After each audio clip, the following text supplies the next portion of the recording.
What's going on, everybody? Welcome back to another stream. This is Boblogic Apologetics, and today we got a special guest in the building, Bob of Speaker's Corner. What's going on with you, brother?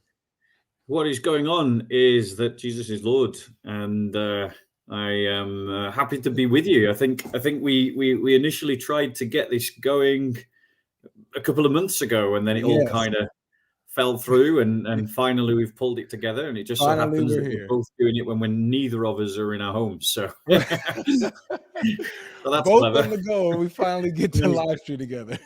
Yeah, we're doing the live stream together, and neither of us are in our home studio, so that's quite funny. But man, I really am looking forward to this, and I'm looking forward to more even after this. I hope that you have fun. I hope we get some really good guests here for you to go ahead and cook and have fun with, man, because we love watching Speaker's Corner content. We love what you do. We learn from you. And man, I'm excited. I know everybody else is excited, so they can't wait to see this. Hear it. And I'm glad to be with you, because I think you guys, what you brothers are doing at is it Balboa Park? Yes, sir. Yes, sir. Balboa. Is that Park. What it's called? Mm-hmm. Yep, Balboa. Now let me just We're having a bit of an internet problem. Did it go out? Let me just see if I can.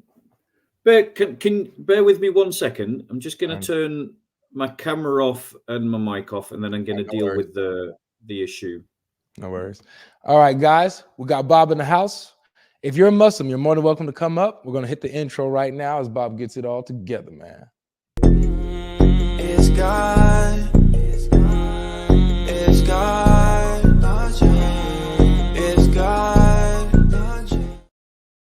Now, if you are a Muslim, you're more than welcome to come on up. And as a matter of fact, let me go ahead and drop the link now so that we can go ahead and get that started. First, before we do that, got a super chat from Liliac Flower Days, who says, 2 of my faves on the same stream. Let's go, man. Praise God. It's by God's grace that we got to get together and do this. I was banned, guys, for 7 days. I was banned for a week.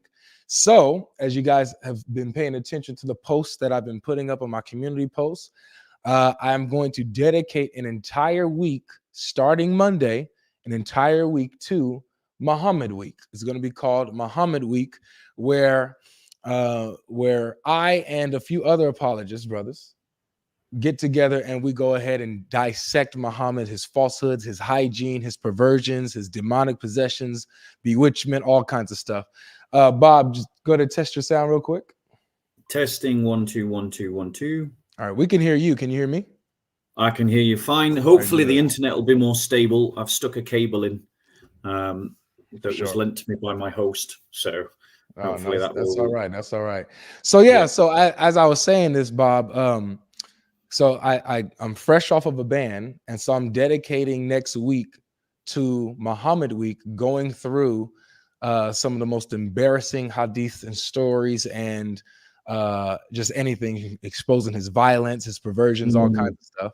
So that's next week. If you have time on any day next week, let me know if you want to join in on a stream, and we pick a topic and we go in on that topic. If I can make it next week, I definitely will.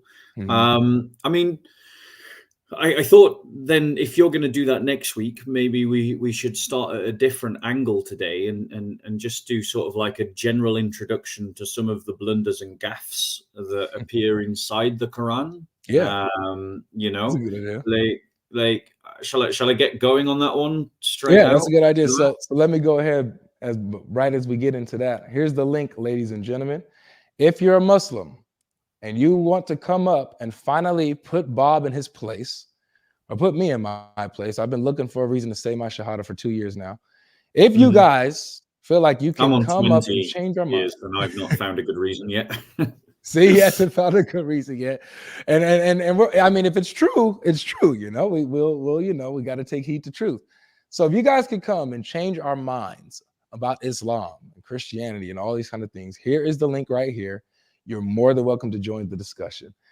Now, Bob, you said you wanted to get into kind of a general introduction to the blunders that we have in the Quran. I'll go through some basic problems in the Quran, and like I'll go through one at a time, and then you can just chip in as you want, and then if someone wants to come in and talk about a particular issue, we can do so. For sure. So I mean, the one that most Christians could probably grasp the easiest is the error of the Quran when it comes to describing what Christians believe about the Trinity. Possibly the simplest one to go with. You know, like I don't know how much detail to jump in straight away, but we'll see how we go. Let's see how we go. Oh, one second. We got a guest in the back. T, please let me know. Bring him in straight off. Well, yeah, I want to see. I got to make sure. T, hit the private chat. Let me know if you're a Muslim or not. We're only letting Muslims up to come up and have this discussion and chime in and try to change our minds. So please let me know if you're a Muslim in the private chat. We'll bring you up and you can join the conversation. Okay. But yes, go ahead, Bob. Yeah. So one of the easiest problems to identify from a Christian perspective for all Christians is the fact that the Quran, the author of the Quran, did not know what Christians believed about the Trinity.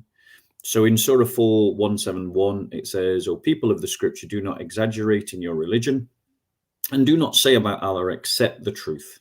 The Messiah, Jesus, son of Mary, is indeed nothing but Allah's messenger and his word that he cast to Mary and a spirit from him. So believe in Allah and his messenger and do not say three, refrain. It is better for you. Indeed, Allah is only one God. Highly exalted is he that he should have a son." So the Quran clearly thinks that a belief that we Christians believe in three gods. Now, that isn't that the Trinity, Bob? Like, I mean, I've not yet been to a church that teaches it that way. So clearly, every single church is getting the Trinity wrong when they teach neither have I, Trinity but is three gods. I've been to a few mosques that teach it that way. Like, shouldn't that be a difference? Well, this is the point. It's such an obvious gaffe for Christians and Muslims. In the face of this obvious gaffe, have been coming up with this idea that actually, you know, it's talking about any series of beliefs, and that in reality we Christians believe in three gods, which is utter nonsense. You know, like if you look at any statement, any authoritative statement of any council, any church, it's categorical. Christians believe in one God. So if any Muslim does come on to challenge me on this point, I'd love them to show me in the Bible where it teaches we believe in three gods. That would be good to see. That's that could be kind of arrogant of you, Bob, to think that you know more than the one who knows best. Well, I mean, maybe we should listen to what Ibn Kathir says. But okay, let's check the scholars. Let's before we go to that, let's just read another passage which is related, because in Surah 5, Ayah 116, it says, "And recall when Allah said, O Jesus, son of Mary, did you say to mankind, take me and my mother as two gods apart from Allah? He said, highly exalted are you. It is not for me to say what I have no right to. Had I said it, you would have known it. You know whatever is within my innermost self, and I do not know what is in your innermost self. You are indeed the superb knower of the hidden realms." And so the Quran, if we allow the Quran to interpret the Quran believes that we believe in three gods, and the Quran believes that those three gods are Allah, Jesus, and Mary. Now, Muslims try to say that they try to exegete these two passages separately. So Dawagandists, the car salesman of Islam, they try to treat these two passages as if they're talking about two separate things, to which I want to quote a lengthy quote from Ibn Kathir. And then I'll also quote, actually, we'll just stick with Ibn Kathir. So this is what Ibn Kathir says. Wait, so there's no verse that talks about the Holy Spirit being part of this three that Christians may or may not believe in? Yeah, you've got it in one. Exactly. The Holy Spirit as part of the Trinity, the three, is a completely alien concept to the Quran. It's almost like, I know this is a shocker, but it's almost like the author of the Quran didn't know what he was talking about. That's huge, man. That's a huge scary, right? Like, this infinite, eternal, all-knowing God that knows everything can't even Bob. describe Christians' beliefs correctly when he's correcting them. Okay, I'm sorry. I gotta let the Muslims, if you're here, man. I mean, I'm trying to be as gracious as I can. We cannot allow someone like this kafir, to continue to mock Allah subhanahu wa ta'ala the way he's doing it. Okay. All right. So somebody step up here. Prince, I see that you're back in the backstage. Let me know if you're a Muslim. Because guys, just to be clear, we are only letting Muslims up, no Christians. So if you're a Christian, please hear me. I love you. But please do not request up because I'm only letting Muslims up for this discussion. All right. So, Prince, let me know in the private chat if you're a Muslim so that you can come put Bob in his place. Because the way he's talking about Allah subhanahu wa ta'ala, I don't like it. I do not like it at all. Also, we got a super chat, Bob, for you. Says Boblogic in the house. You two are the true soldiers of Christ. All the honor to the Lord, and may God bless and strengthen you guys. Greetings from, it looks like Luxembourg. Wow, beautiful. Amazing. God bless you, brother. So let's while the people are gathering themselves, I'm just going to read. It's quite a lengthy quote, but I think we need to hear it. It's from Ibn Kathir. This is what he says: Allah forbids the people of the scripture from going to extremes in religion, which is a common trait of theirs, apparently, especially amongst the Christians. The Christians exaggerated over Isa until they elevated him above the grade that Allah had given him. They elevated him from the rank of prophethood to being a god. Notice he thinks it's a god, whom they worshipped just as they worshipped Allah. They exaggerated even more in the case of those who they claim were his followers, claiming that they were inspired, thus following every word they uttered, whether true or false, be it in guidance or misguidance, truth or lies. Nor say of Allah except the truth means to do a lie and to claim that Allah has a wife or a son. Allah is far holier than what they attribute to him. Allah is glorified, praised, and honor in his might, grandeur, and greatness, that there is no deity worthy of worship, nor Lord but him.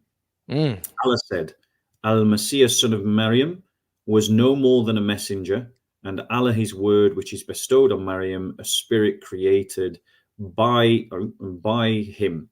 Isa is only one of Allah's servants and one of his creatures. Allah said to him, be, and he was, and he sent him as a messenger. Isa was a word from Allah that he bestowed on Maryam, meaning he created him with the word be, that he sent with Jibril to Maryam.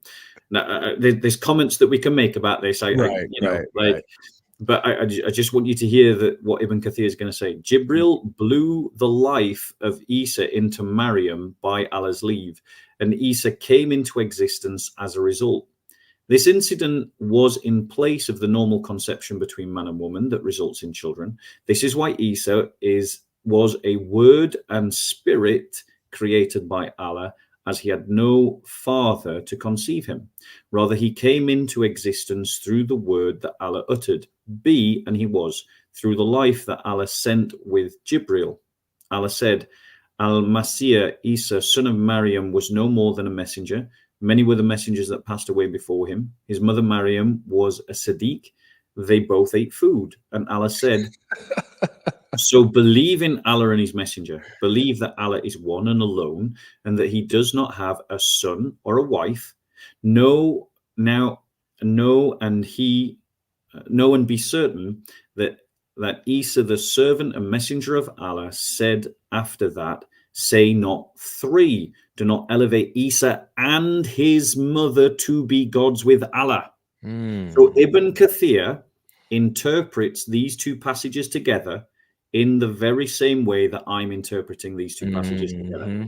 Ibn Kathir, the man that hates the Jews like no other anti-Semite in history, has gone on to say that the three gods spoken about in 4171 is Allah, Isa, and Mary, meaning that Ibn Kathir uses Surah 5:116 with Surah 4:171 to describe what Christians believe. Wow. And he gets it wrong.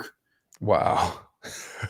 So wait, Bob, okay. So you're saying, and far be it from you, to use the Quran in its context and to quote, you know, or to allow classical commentators to commentate on the Quran. Allow commentators to commentate. Far be it from you to treat the Quran honestly and not isolate certain verses for your own agenda. That's tough, Bob. That's tough. So I think we have a Muslim in the backstage. Let me go ahead and read a couple super chats, and we'll bring the guest up. Hopefully, he can show us why Bob and Ibn Kathir are wrong in that Allah gets our beliefs incorrect. So we have from Sister Kelly, who says, "Hey, Avery and Bob, may the Lord continue blessing you both as you put Allah under your feet by the power of Christ." Amen. Thank you so much, sis.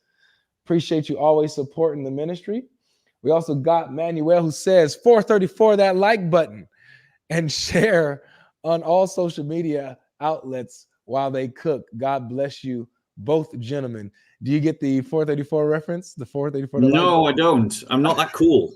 So what does that mean? Is that some kind of urban slang? It started here, actually, Bob. So programmer's code here. So Surah 434, Bob. 430 got you.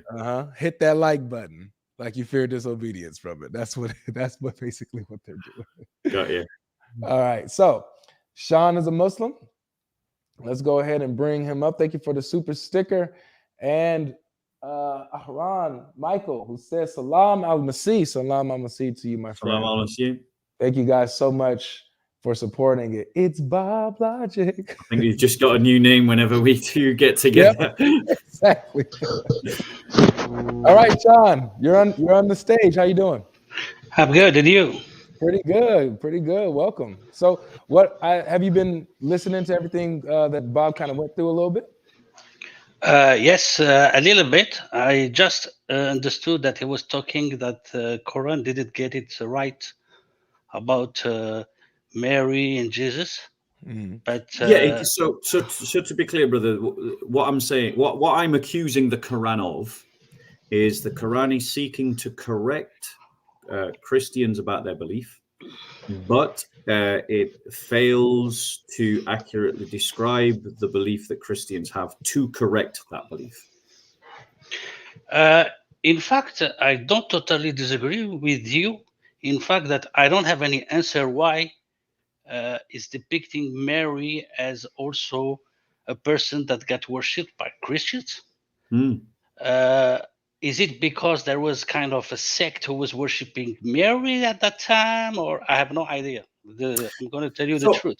Is it possible? Is it possible? Just a possibility that it happened during the Christianity, a time where some people inside the Christianity was worshiping Jesus and Mary at the same time. Maybe, I said. I don't know. I have no history background about that. Nothing. So my best educated guess is this: that the churches that existed in the Middle East are what we in academic circles would now call Catholic churches. And those churches, they venerated Mary as they venerate other saints, and they honored Mary, and they believed, and they still believe, they're still there, they believe in the intercession of the saints. And so they can ask Mary to do things. So when Muhammad was on his travels in Syria, I think he was exposed to that, and he didn't understand what he was seeing. And so he mistook veneration and the request for the intercession of the saints as actual worship of Mary as a god with Jesus and with the Father, which for Muhammad was Allah. And then he's taken that misunderstanding, and that's what we're finding in the Quran. And it's also what we're finding with Ibn Kathir, and he's probably making that same mistake. Now, it's important to point out that a significant minority of Christians don't believe or practice the intercession of the saints at all. And so it's not that all Christians believe this and all Christians practice this. But certainly at the time of Muhammad, all Christians that Muhammad would have been exposed to did believe it, did practice it, this intercession and veneration of the saints, including Mary. And I think that's where Muhammad gets his idea from. But the thing is, an all-knowing God should have known the difference between worshipping Mary as a god and venerating Mary and asking for her intercession as a saint. And if he disagreed with the idea of veneration and intercession of Mary as a saint, he should have been able to articulate and gone, hey, you think Mary can intercede for you. You venerate her as if she can hear your veneration. Stop all that. It's not true. But he doesn't. The author of the Qur'an thinks that Mary is taken as a god. And that is just nowhere near the truth. And there is no sect that treat Mary as a god that I know of. Okay, I understood your point. But my question is, when you ask, because in the principle in the Quran is the association. You're supposed to ask for help God directly, no intercession. So but maybe Muhammad or the Quran is pointing out that by asking Mary to intercede or to give help or to supply anything, not directly to God, there's part of association in making her like having superpower. Just a quick question. In your Bible, does it say that Mary is a prophet or has something special from God? Look, I don't know the Bible. I didn't read it. Just read some passages. This is an honest question. No, okay. Well, and what's your name, brother? Sean. Sean. So, I mean, I want to encourage you, Sean, to get yourself a Bible and to start reading it and to find yourself knowledgeable questions to ask such questions to. To answer your question directly, Mary is not called a prophet, but she is called the mother of the Lord. You know, and the reason why she's called the mother of the Lord in the Gospel of Luke is because she, when in her womb, is the incarnate Logos, the incarnate Word, that is the divine Son, Jesus Christ, and a pre-existent person that has always existed, even before time itself began, and he has taken to himself a humanity, and that humanity is of Mary, and so she receives this title, the Mother of the Lord, which the church in the course of history gives her the title Theotokos, or Mother of God, is how it's badly translated into English. It probably is more accurate to say God bearer. And so, that's to answer that specific question. Coming back to your comments about the Quran, whilst I understand that your comments are, I don't think you can get around this statement. So if you go to Surah 5:116, it says, and recall when Allah said, O Jesus, son of Mary, did you say to mankind, take me and my mother as two gods apart from Allah, so equaling three gods? That you can't get around that. That's what the Quran is accusing Christians of believing, you know. Because obviously Allah is speaking to Isa. Isa is the one that brought the Injil, and the Injil is the people of the book known as the Christians. And so this is a correction being offered to Christians. But unfortunately, no Christians have ever believed in three gods. By definition, you can't be a Christian and believe in three gods. It's like someone saying that I'm a Muslim and I believe that there's another prophet after Muhammad. You know, it immediately excludes you from the community of believers. Exactly. I agree. But in fact, as I said maybe there is, and the Quran is depicting Mary as an associator. He has a special divine power because she got the word in her womb. So that's why when we intercede, when she is asked to intercede, she is given somehow some kind of divine power. Do you understand? So maybe, I said maybe, that's what the Quran is asking us. So did you take her as a god? Meaning, are you worship her as a being who has divine power?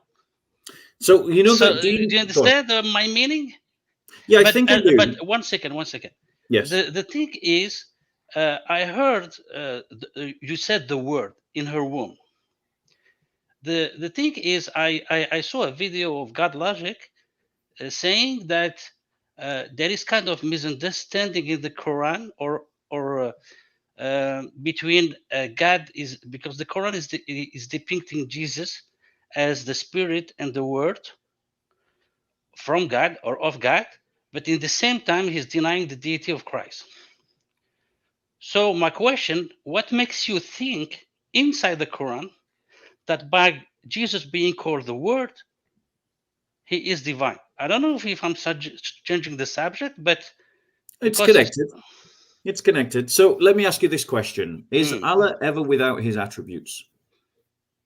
Is Allah without ever his attributes? Yeah, is Allah ever? Is there any point in? Is there any point at which Allah doesn't have his attributes? No, he has his attributes all the time. And is his speech one of those attributes? Speech one of his attributes? What do you mean speech? His word is that one of his attributes? Is his kalam one of his attributes? No, I don't. No. I don't. For me, for so far, I don't see speech as being attribute. Okay, I know he's merciful, he's just, he's stuff like this, but speech, word, I didn't see that. I would suggest, I don't know if you know much about the Mu'tazilite heresy, but one of the debates that happened in ancient Islam was a debate about whether Allah's speech was eternal or not, whether the Quran was eternal or not. I know about that.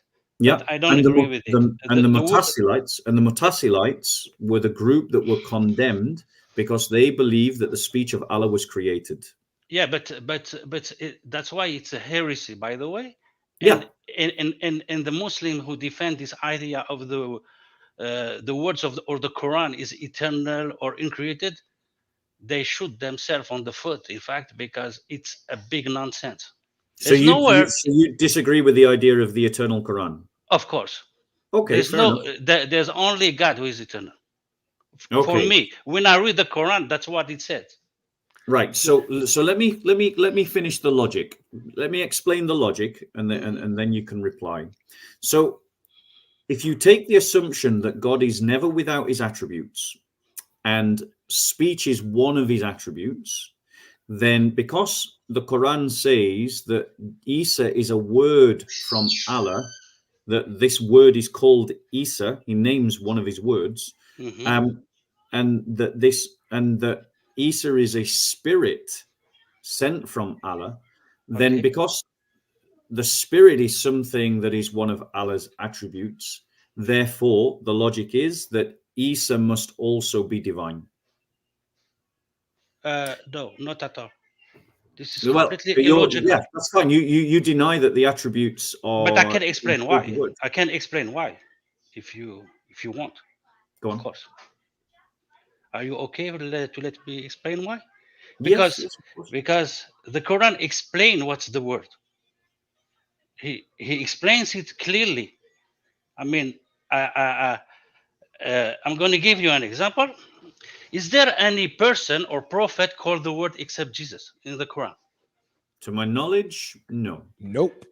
You're 100% right. Nobody is called the word except Jesus.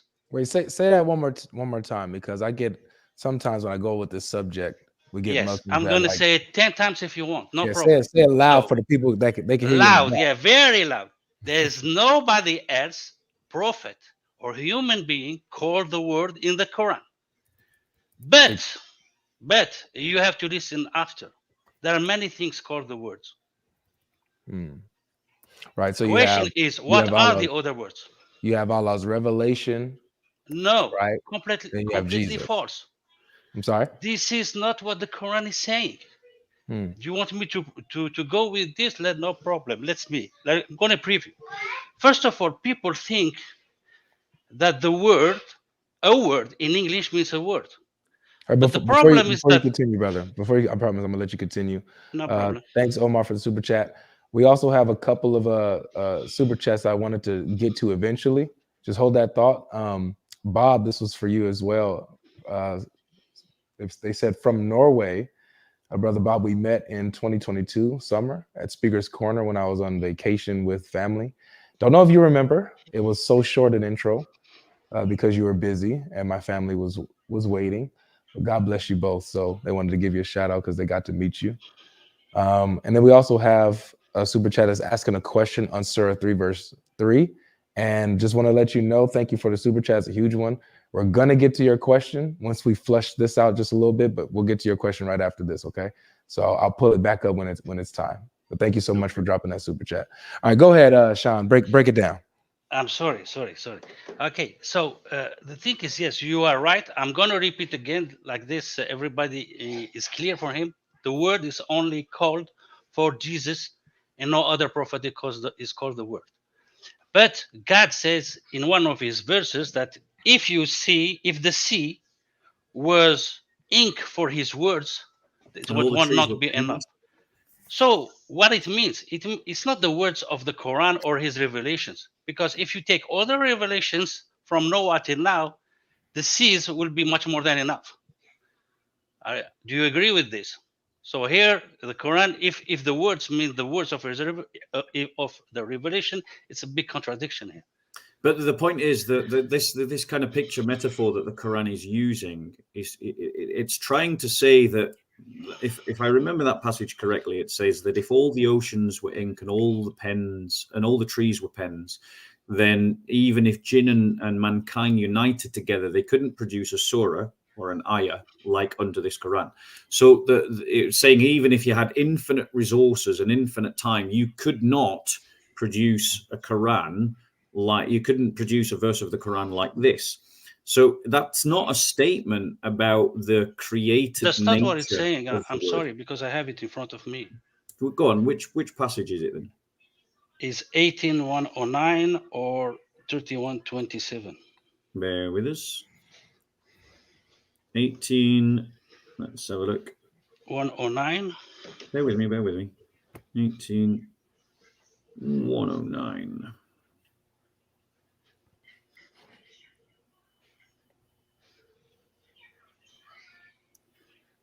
There. Sorry, clicked on the wrong one. By the way, guys, 18:109. We got the verse. Yes. Don't forget, guys, if you guys are watching, please hit that like button. It really helps the video get out. It helps the algorithm, people to see this. If you guys are enjoying this conversation, you love our guest, Sean, who's been pretty polite and respectful here with a good conversation. We got Bob here. So make sure you guys are hitting that like button. Let people know, let YouTube know we're here. All right, what does this verse say? Yeah, it's talking about the fact that the words of Allah can't run out. Yeah, it is a different passage to the one I was thinking of. Yes, it's saying that the words of Allah can't run out, but that's saying run out. What do you mean by run out? As in they're infinite. Okay. Yeah. Right, if they're infinite, don't they have a divine attribute? It doesn't infinite, but it's a lot. So it's more than one for sure. It's a big number. But the implication is, if it says that the sea were to become ink for the words of my Lord, the sea would run out before the words of my Lord ran out. In other words, it's saying that the word of Allah is infinite. Kind of, yeah. Right. It's a big number infinite, for sure. Attribute. Because even if you bring multiple seas, it's not infinite. But what the word means is, I'm going to tell you what it means. The word in the Quran, okay. I'm going to give you an example like this. Everybody can understand. In Quran, there are two principles which everybody needs to know. The first principle is a word can have multiple meanings. Like the word right. If I tell you turn right, it means something. But if I tell you I have the right amount, it has another meaning. Understand? So a word can have multiple meanings in the Quran, but two different words, even if they have close meanings, are never synonyms. If you keep this principle, you will understand much better the Quran. So, for example, if you go to verse 8, Surah 18, verse 5, he's saying, what is a terrible word that comes out of their mouth? So he's using the word which has the meaning of, like we know it, a spoken word. But in this verse, when he says that the sea, if the sea were inks for the words, he's not talking about the words of the revelation. It means anything. Look, every time God forces the nature to get off its normal way, he's calling in the word. Every time. For example, I'm going to give you an example. He destroyed a nation with a scream. Is it a normal way to die? No. So this is a word. He sent birds with baked cloth, baked rocks of baked stones of clay to kill nation or to destroy a nation. This is a word. All the miracles of the creation, like say the first atom, the first light, the first gravity, all these are words.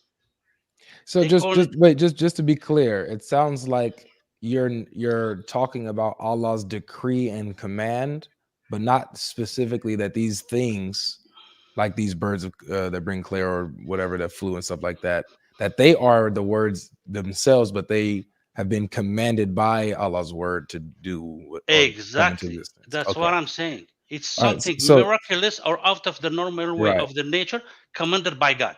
But here's Thank you very much. Your English is much better than mine. Okay, I got you, man. I'm here to help. I'm an English sheikh. It's all good.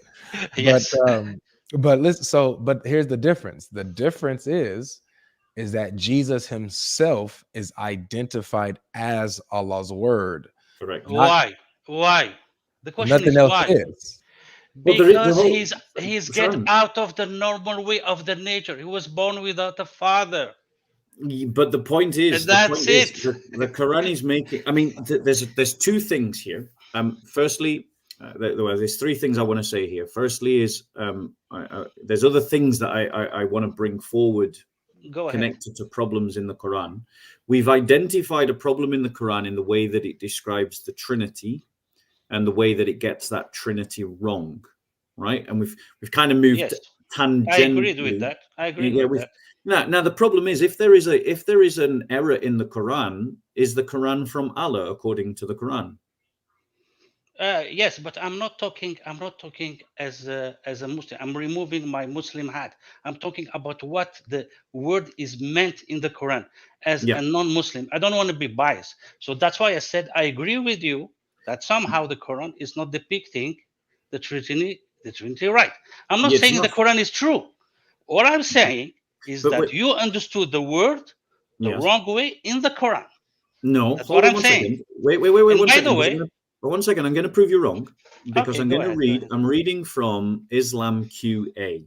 Okay, so this is a fatwa, and it's fatwa 101. Wait a minute. 10,500 or in fact I'll just go 100585, because for some reason I can't read numbers. I don't believe in that. I believe what the Quran is saying, not what the fatwa is saying. Let me just read what this fatwa says. Okay. The Quran comes under the headings of his words or speech, which is of his attributes. Therefore, whoever says that it is created is a disbeliever. This is the belief of the Sunnah, the al-Sunnah wal Jama'ah. In contrast to the beliefs of deviant groups. Then it goes on to say, Ibn Qadama said this: part of the speech of Allah may be glorified is that the noble Quran, which is the clear book of Allah, his strong rope and straight path, the revelation of the Lord of the worlds, which was brought down by the trustworthy spirit to the heart of the leader of the messengers in a clear Arabic tongue, revealed, not created. It originated from him and will return to him. It consists of clear surahs and clear verses, letters and words. Whoever recites it clearly and correctly will have for each letter 10 hasanat, It has a beginning and an end and consists of parts and smaller sections. It is recited on people's lips and is memorized in their hearts, listened to and written in the mushafs. It has both clear and ambiguous verses, that which abrogates and that which is abrogated, and general and specific words, commands and prohibitions. So here you've got a Muslim scholar saying that the Quran is an eternal attribute of Allah. His words are eternal, uncreated.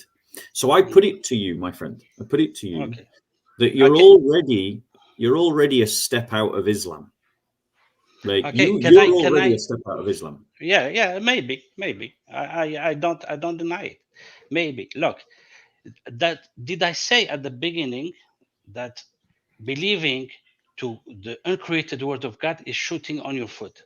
You did. I did say that. Okay. Now, because you bring it, I'm going to explain why. And why those scholars are working mostly against Islam, in fact. Because they're giving you guys ammunition to fight back. Look, there is in the Quran. There is a verse, okay, there is a surah, a chapter completely about a guy who is going to be cursed and sent to hell. His name is Abu Lahab, right? I can give you the chapter if you want. So this guy is the uncle of the prophet, and he was fighting the prophet so hard that God cursed him and said in the Quran that he will send him in the hell. So if the word of God is uncreated and eternal, so it means that this verse was in the Quran before the creation. So by the fact, if he was before the creation, it means that Abu Lahab has nothing to do with him being an enemy of the prophet. It was already decreed. It was already there. So if he goes to hell, so it means that God is unjust. So God does not have the attribute of fairness or justice. So they're giving you ammunition to find contradictions.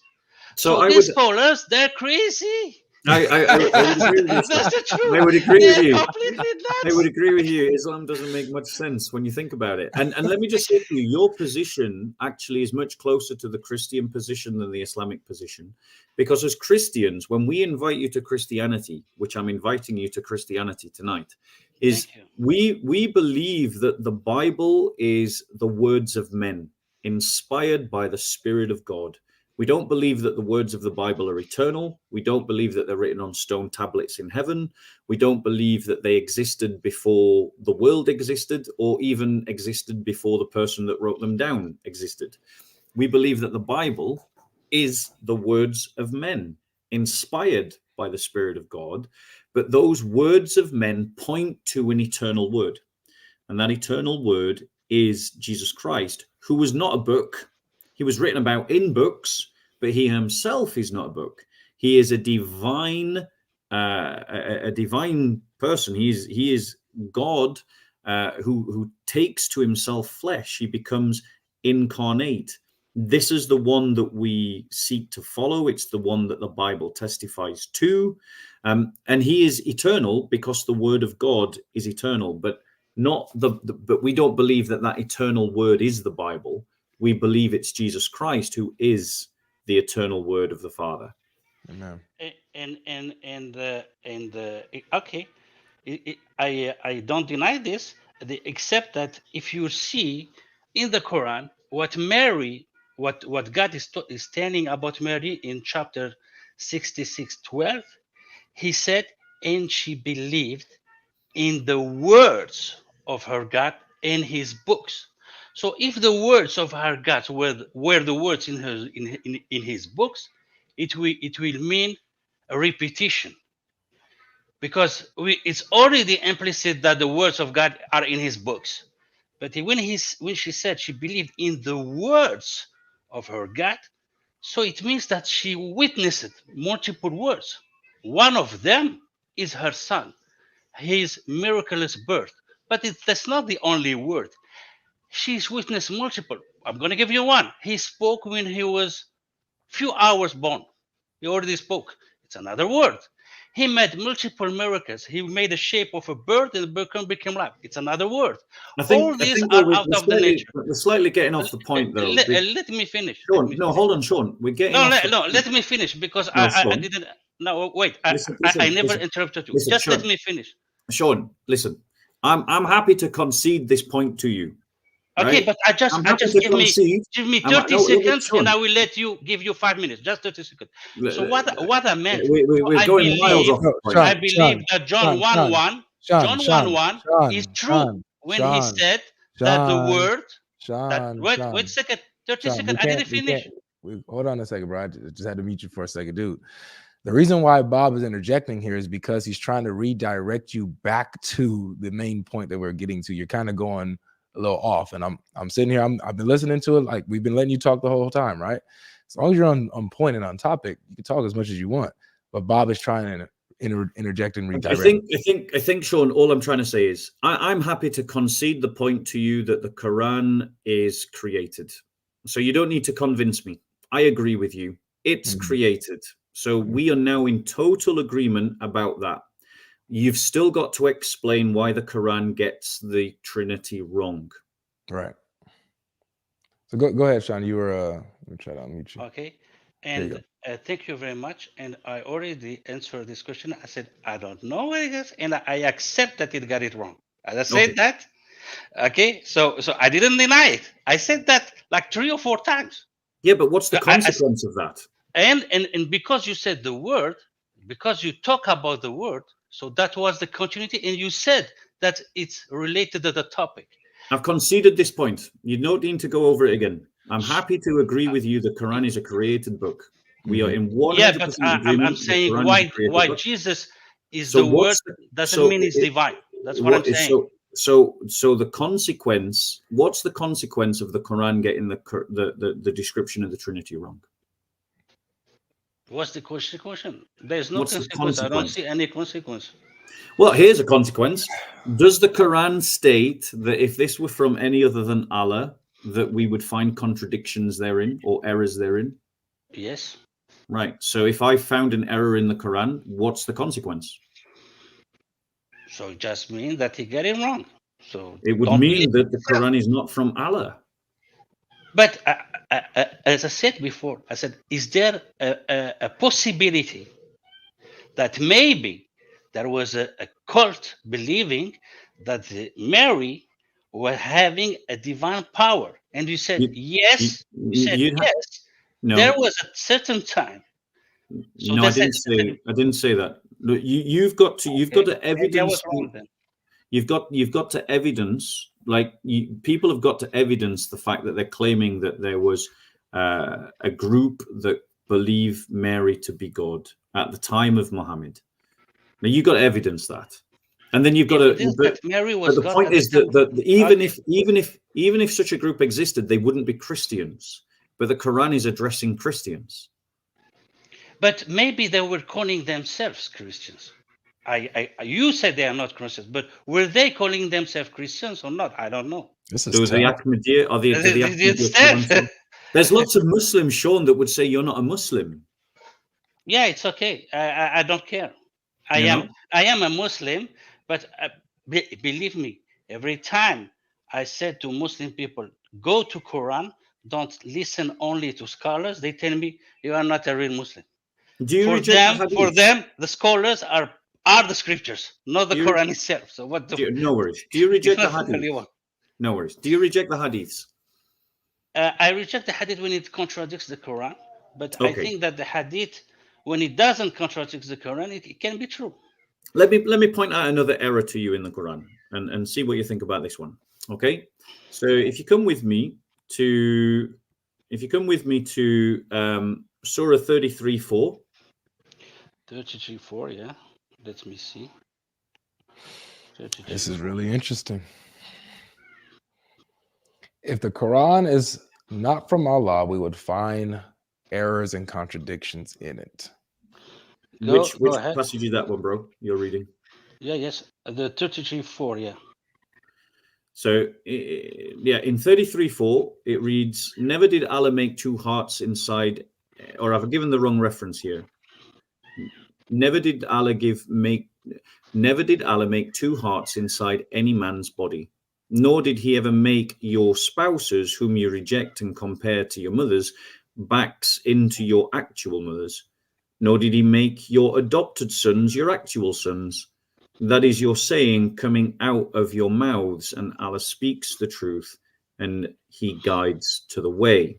So, Sean, what do you get from that verse? You tell me. Okay, so I'll tell you what I get from it. I get from it what Ibn Kathir gets from it, and what Qabus bin Abi Zaybin gets from it. So I'm going to read a hadith, book 47, hadith 251.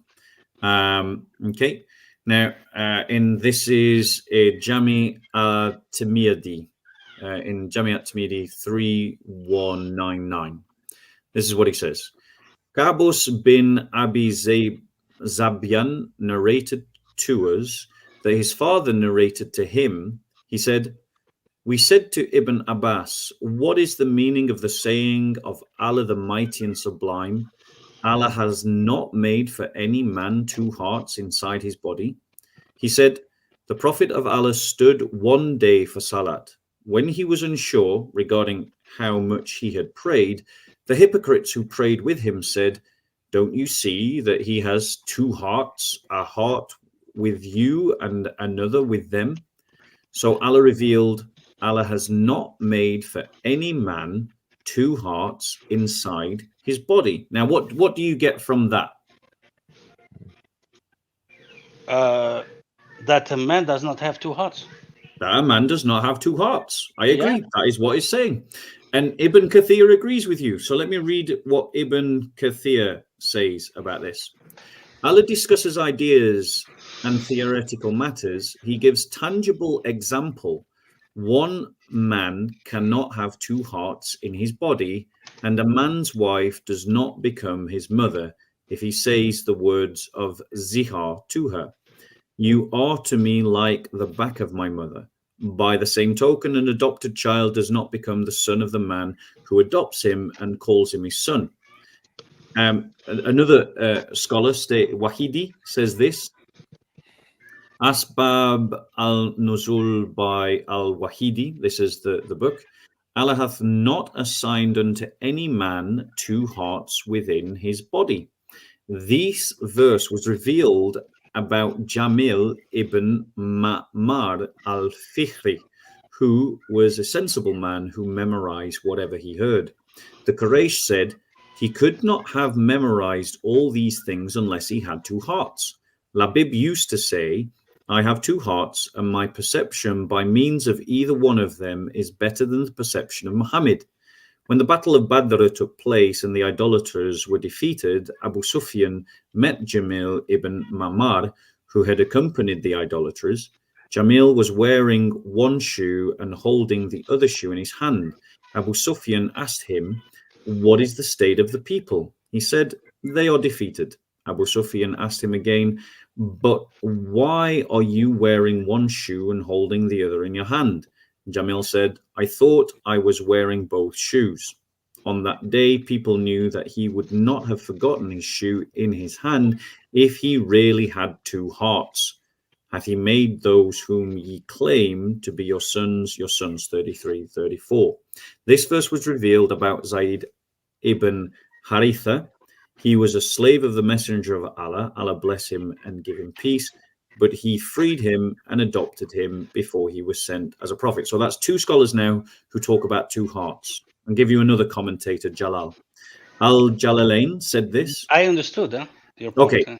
So my point is, here's the error, right? Okay. There are people born with two hearts. No. There are yes, there are co-joined twins. There are co-joined twins, and they have one body and two hearts. The Quran is just flat out wrong. Okay. You are talking about co-joining bronze. If you're talking them as one person, they're one body. Okay. And they have two hearts. Do they have two brains? Some do, yes. Mm-hmm. Okay. But they have two hearts, but they have one body.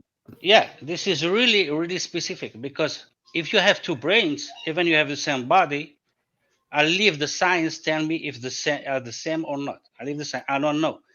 This I can see to you. I have no idea. I cannot answer to this. I'm not scientific. I cannot say yes or no. But well, I am. Wait a second. You just mentioned this verse, the number 33:4. But there's something inside this verse that struck me. He said, God didn't make a male has two hearts. And then he's talking about, and he didn't make your spouse, your wives. He's talking of females here. Do you know why he said the male, not the female? About my issue is about the two hearts. That's why. Yes, it's the same thing. Because a woman can have two hearts inside her. Because when she has a baby, she has her heart in the baby. That's why he's putting the male. Yeah, but that's not saying about, he's not saying a human. He's saying a male. We're not talking about that. Yeah, you're talking about two hearts. I'm just talking about the two hearts. Yes. Was your question the two hearts or no? So in co-joint twins, you're not talking about pregnancy. I'm not talking about a scholar. I'm saying what the Qur'an is saying. You're going to a scholar, which is Sean, which we're not talking, his opinion.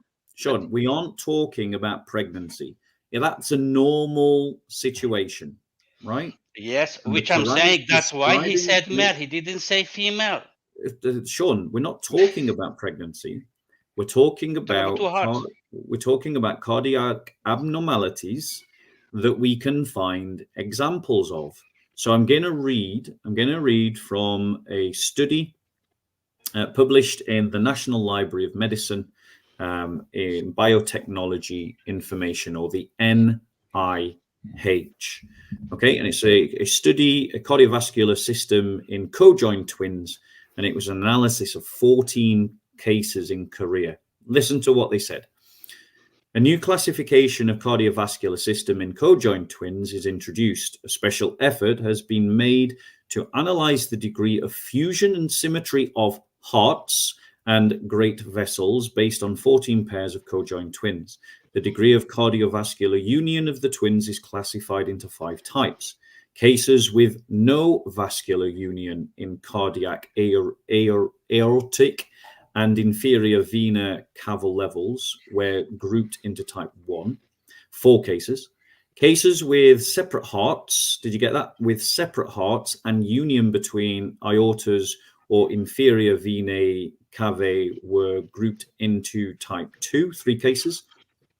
Cardiac fusion at the arterial level was grouped into type 3, 3 cases. All of the 3 cases showed fusion between right atria, subtype ilia, and theoretical fusion between the left atria, or between the left and the right atria is put into subtype 3b. The type 4 represents fusion of both atria and ventricle, regardless of the number of the chambers, in 3 cases, and type 5 represents single heart in one of the twins, 1 case. So in other words, we have cases where there is a single body and there are 2 hearts. The Quran is just wrong. We're not talking about pregnancy. So that's just a red herring. Do they have the fact is, the Quran is saying one thing, and medical studies are demonstrating the opposite. I'm not scientific, man. I cannot say you what the study is saying. We're going astray here. I'm not scientific. Maybe they're right. I'm just saying, do they have 2 brains? The question is, those twins, do they have 2 brains or 1 brain? Yeah, they have 2 brains. So I let the science judge. In most cases, it's not clear. Okay, I let the science judge if they are 2 people or 1 body. Okay, if they're 2 or 1, because when you have 2 brains. But they have 1 body. They have 1 body. I know, but the Quran does not talk about the body. It's talking about the male. That's why they're co-joined. That verse that's talking about the male. It's not talking about body. It said rajul, which means a male. It literally says 1 man's body. No, it's not to say. This says rajul, which means a male. I speak Arabic. It's my language, by the way. Great stuff. So I'm sorry with you to disagree on that point. Yeah. If you want to go to the science, you will beat me. I concede that you know better than me. I'm not scientific about that. The only thing what what I want to say, this verse does not show that there is a contradiction. In fact, if he said a human being don't have two hearts, that would be a contradiction, because a woman can have two hearts inside of her, because he said fijofe, inside of her, because she has her heart and the baby has a heart. But he said the male. So it means that here the Quran didn't make a contradiction for me. If you go to the twins and scientific proof that twins have two brains, they're same body, blah, blah, that's not what the verse is talking about. It's talking about a male. So no, I'm sorry, I cannot concede that, because that's not what it says. I think you're stretching, Sean. The Quran is very clear, and it's very clear because what it was saying, and this is why I read the commentators. I'll just read the last two of the commentators connected to this. Yes, passage. But you already read them. But I don't agree with the last them. Two. I didn't finish the last. Darn two. you, Bob, reading those guys that are against Islam. Yeah. So this is Abbas in Tanwir al-Mikbas min Tafsir ibn Abbas. Allah hath not assigned unto any man two hearts within his one body. This was revealed about Abu Mamir Jamil ibn Asad, who was called the one with two hearts because of his measured speech. And Jalal al-Jalalain said, God has not placed two hearts inside any man. This was revealed in order to refute those disbelievers who said that they had two hearts within which they could reason better than Muhammad's single mind. And so the reality is that the interpreters of the Quran are agreeing with the Quran in the Quran's correction of the ignorance of the pagans that believed that you could have two hearts in one body. But the thing is, the Quran is wrong, because co-joined twins are one body with two hearts. Yeah, but are they two persons? Because the verse does not say the body. Do you want me to read the English what it said? Allah has not made for a man two hearts in his interior. So if you're a co-joined twin, and you've got two hearts in your one chest, how many hearts have you got? But are they one man? They have two brains. They're two persons with one body and two hearts. About the male. Okay, so that's two people with two hearts. Thank you. Two persons. Did you get that, Sean? Yeah, I get that. Two people with two hearts. Did you get that? I'll say it again. Yeah. Two people with two hearts. Yes, two. Yeah, that's what I'm saying. Yeah, two people with two hearts. Are there one man with two hearts? If you're going off their mind, they each have two hearts. Thank you. You're making my point. They're two in their men, one two body, persons. which is not supposed to be the case according to the Quran. He's not talking about a body. He's talking about a male. God said Allah has not made for a male two hearts in his interior. I think you're just going off some random tangent about pregnancy. It's got nothing to do with the point I'm making. No, I understood the point. I said, are they two persons or one person? You said two, but two are twins with two hearts. Each person I agree with that. I agree with that one. They're not twins. Look, you're not hearing that. You're not hearing it, Sean. So with conjoined twins, you have a person that has two hearts because he's sharing a body with a twin, so he has two hearts in the one body. I understood. Man. So that's two persons with one body and two hearts. Exactly what the verse is saying. It's saying that you can't have two hearts in one body. No, that's not what it said. I'm going to repeat. Allah has not made for a male two hearts in his interior. The gender is irrelevant. Is he talking about the body here? Co-joined twins. I don't understand. I'm telling you what the verse is saying. The issue about pregnancy is not under discussion. No one is accusing the Quran of misunderstanding pregnancy. I'm not talking about pregnancy here. Did I speak about pregnancy in the last 2 minutes? You're trying to make it just about men. Yeah, because that's what it says. It's a male. That's what it's not me. Ask anybody. What does it mean, Rajul? It means a male. Hold on, because he's talking the voice. Some of the co-joined twins are probably male. Yeah, it's repeating. It's repeating. Hold on, fellas. I agree with that. So let's move on to another point. Sean. I actually have another Muslim if you wanna bring him in. You cool? All right. Let's bring up Ismaila. Welcome back, man. Maybe you could add to the discussion, get some perspective here. How are we doing, Ismail? Oh, maybe he's not got his. Ismail. Good evening. How are we doing, Ismail? Okay. Yeah, I'm fine. Can I just start on a new point for since you both joined us, or do you desperately want to say something about one of the previous points? Yeah, I just want to start just on really point. quick on. Sorry, just really quick on the previous point. I got sent an article on NBCnews.com. Man with 2 hearts survives double-sized attack. All right, you got one person, one body survives having 2 hearts. I mean, it's a very rare. 2 hearts attacks, or he has 2 hearts. That's what I understand. You said 2 hearts attack.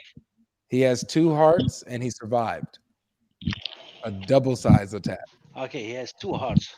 Mm-hmm. Yeah, and the Quran says that's not possible. I just said, I'll let the science judge. We've got evidence that it is possible. People have observed it, bro. It's indisputable. The Quran's just flat out wrong. Yeah, I'm not saying so. Okay, Ismaila, do you want to say something about one of the previous what points? I said at the beginning?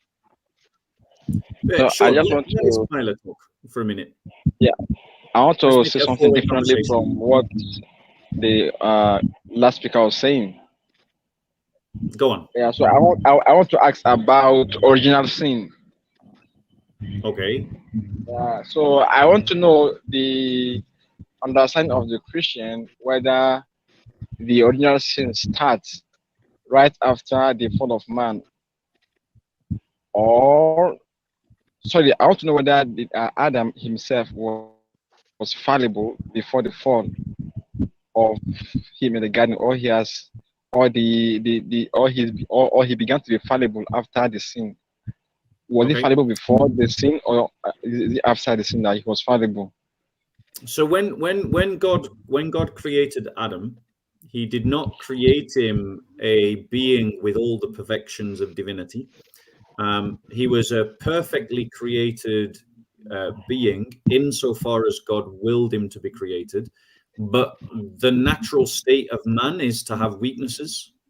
And the natural state of man, as given by God, is that he has free will. And free will requires that he has the ability to make real choices that have real consequences. And so he always had the potentiality before the fall to fall. But he wasn't created in a state of fallenness. Okay, so if I understand this position, that he has a free will, but do you think that a perfect person can abuse his will by doing something which he knows that same day he's going to die, and yet he went ahead to do that thing? Do you think that's a perfect thing?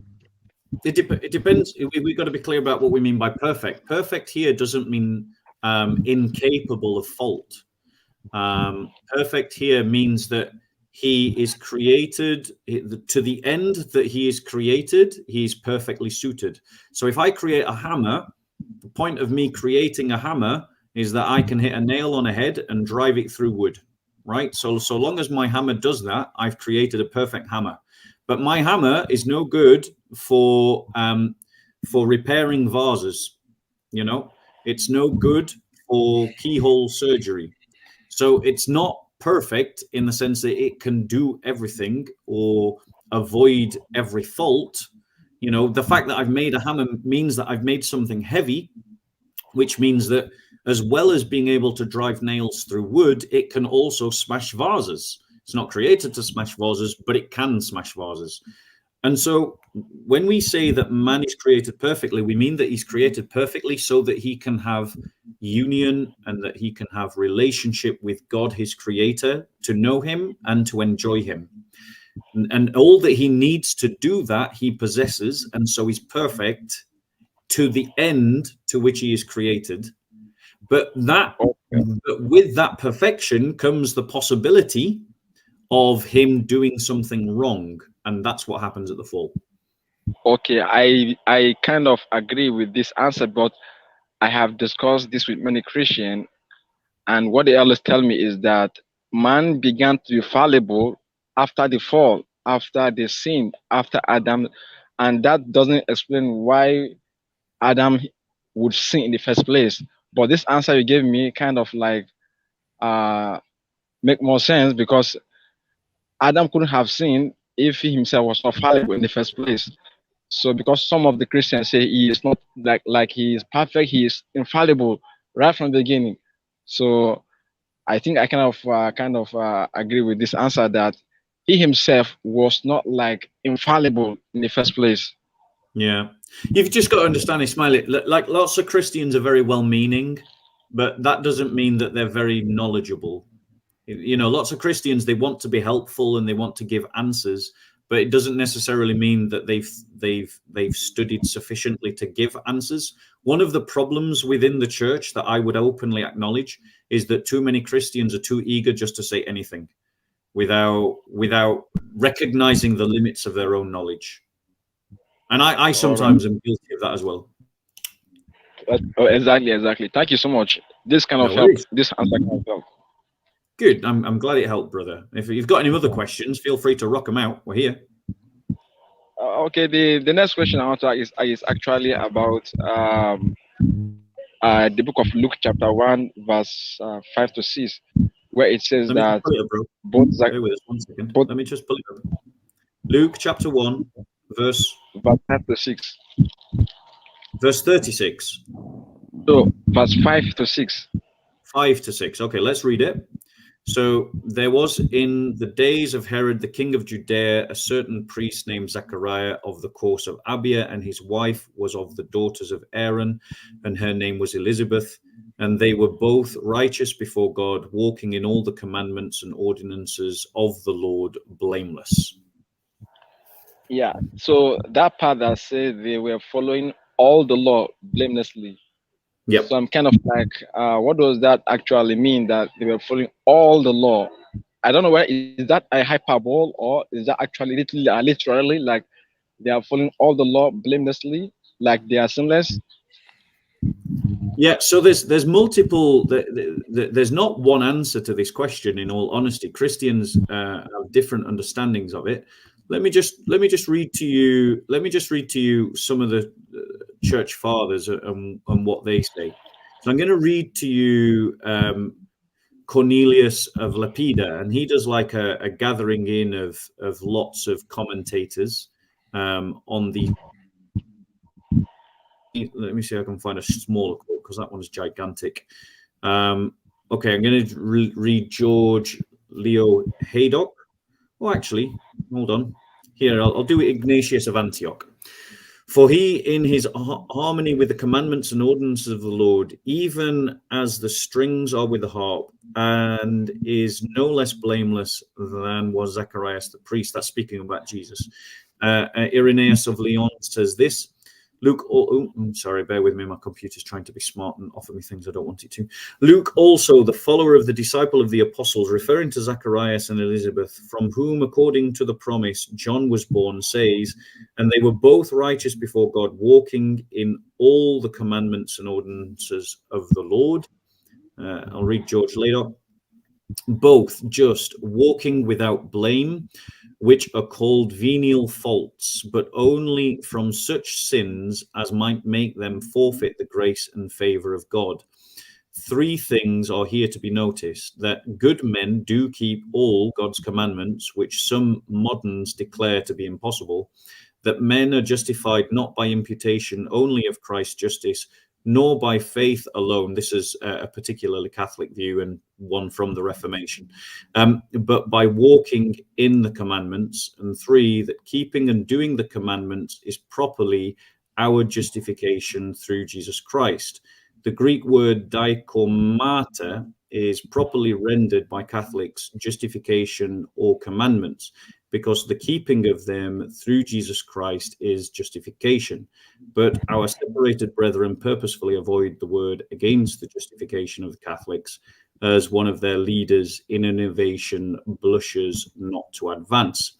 So I reject some of what George Haydock says here, but what he's arguing for is that there's a distinction between what we would call venial sin and what we would call mortal sin, which is a biblical distinction. Because in Scripture, in the Epistle of John, it says that not all sins lead to death. And so the position that George is taking, the position that the bit of what he says that I do agree with, is the idea that, or that I believe it, can work with this passage, is that if we think about venial sin as us stumbling as we walk towards God, and mortal sin is when we turn our back towards God and walk away from him. Okay? So this is the difference between a sin that leads to death and one that doesn't. So in all things that don't lead to death, Zacharias is keeping the law. However, so it's like the difference between keeping the word of the law and the spirit of the law. You can keep the letter of the law, but not necessarily keep the spirit of the law. So there was a certain degree to which Zacharias and Elizabeth were keepers of the law and righteous before all people, but there's another passage in Scripture where it says all have sinned and fallen short of the glory of God. And so whilst Zacharias and whilst Zacharias and his wife Elizabeth were keeping, as it were, let's say the letter of the law, they would have faltered in the spirit of the law. And so in one sense, they can be said to be keeping the ordinances and the law of God and to be keeping it fully and to be righteous. But in another sense, they can still fall short of the glory of God, because that's what sin is. It is to fall short of the glory of God. And so in one sense, you can keep, in one sense, you can embody to a certain degree the fullness of the law. And in another sense, you can lose the spirit of the law and fall short of the glory of God. Does that make sense? Do you understand? Yeah, it makes sense. Yeah. So it's like someone who, let's say someone who did his wudu perfectly and did the movements of salat perfectly. But yet in his heart, when he's praying, he doesn't manage to keep his mind in constant remembrance of Allah. So he's performed the wudu and he does all the motions of salat perfectly, but he hasn't remembered Allah perfectly. Yeah, and that's possible. That's possible. Yeah, it's possible. So in one sense, he's kept the Sharia perfectly. He's kept the wudu and the actions perfectly. But in another sense, he hasn't embodied the spirit of Sharia perfectly. Does that make sense? That makes sense. Yeah. And so Zachariah and Elizabeth embodied the letter of the law perfectly. And so to everyone looking at them, they were righteous people. And don't get me wrong, they were righteous people. They're not bad people. They're good people. By every measure of a Jew in the first century, these two people were good people. But there will have been things in their own life where they didn't embody the spirit of the law. And thus they also would have fallen short of the glory of God. Thank you so much. Yeah. Thank you. I just want to say, guys, I quoted some church fathers straight off the bat, without you being able to filter them. I don't agree with George Laydock in what he said in his criticism of Reformed theology. I just want to put that on record. Any other questions? No, I think that's all I have now. I think I'll be taking my leave. Thanks so much. Ismail, get in touch with me, bro. Drop us an email. Get in touch. Let's talk. All right. Yeah, matter of fact, Bob, tell everyone while it's the height of the stream where we can find you, man. A lot of people always associate you with Soco. Yeah, I am not funded, supported. I am not funded or a part of Soco Films. Soco Films is one thing, and I'm something else. And then at the corner, we join together and we work together. I'm the only channel that I'm supported through is Bob of Speaker's Corner. That's the name of my channel. And under my videos on that channel, you can find the links to my blog where you can support me, or through my Patreon where you can support me.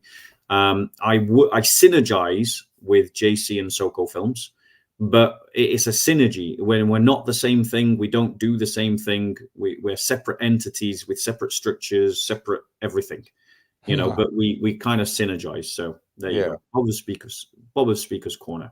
All right. So for all of you guys that just heard that, please go ahead, support Bob with under his channel. It's Bob of Speaker's Corner. Bob of Speaker's Corner on YouTube. If moderators, you can drop that link in the comments section so that everybody can get there and subscribe if you haven't already.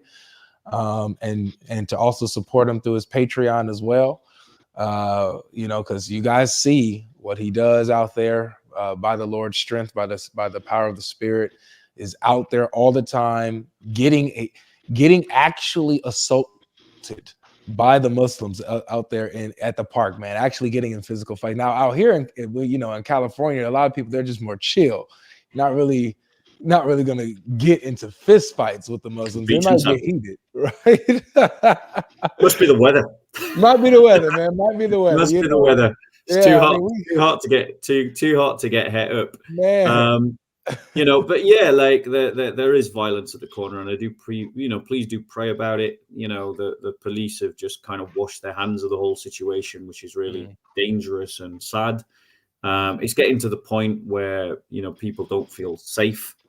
But anyway, let's press on with our critique, because Sean's been very patient. We got one more Muslim in the back. Bring him on, and then I'll. All right, cool. Yeah, I want to maybe introduce another problem, if that's okay. All right, let's do it. Let's see how they can probably team up and put their minds together and solve this one. Okay, so I want to in Surah 36, and reading and like if we pull it up, Surah 36, and if you could read it, Godlogic, if you could read it, Surah 36, 38 to 40. Surah 36, 38 to 40. All right. 36.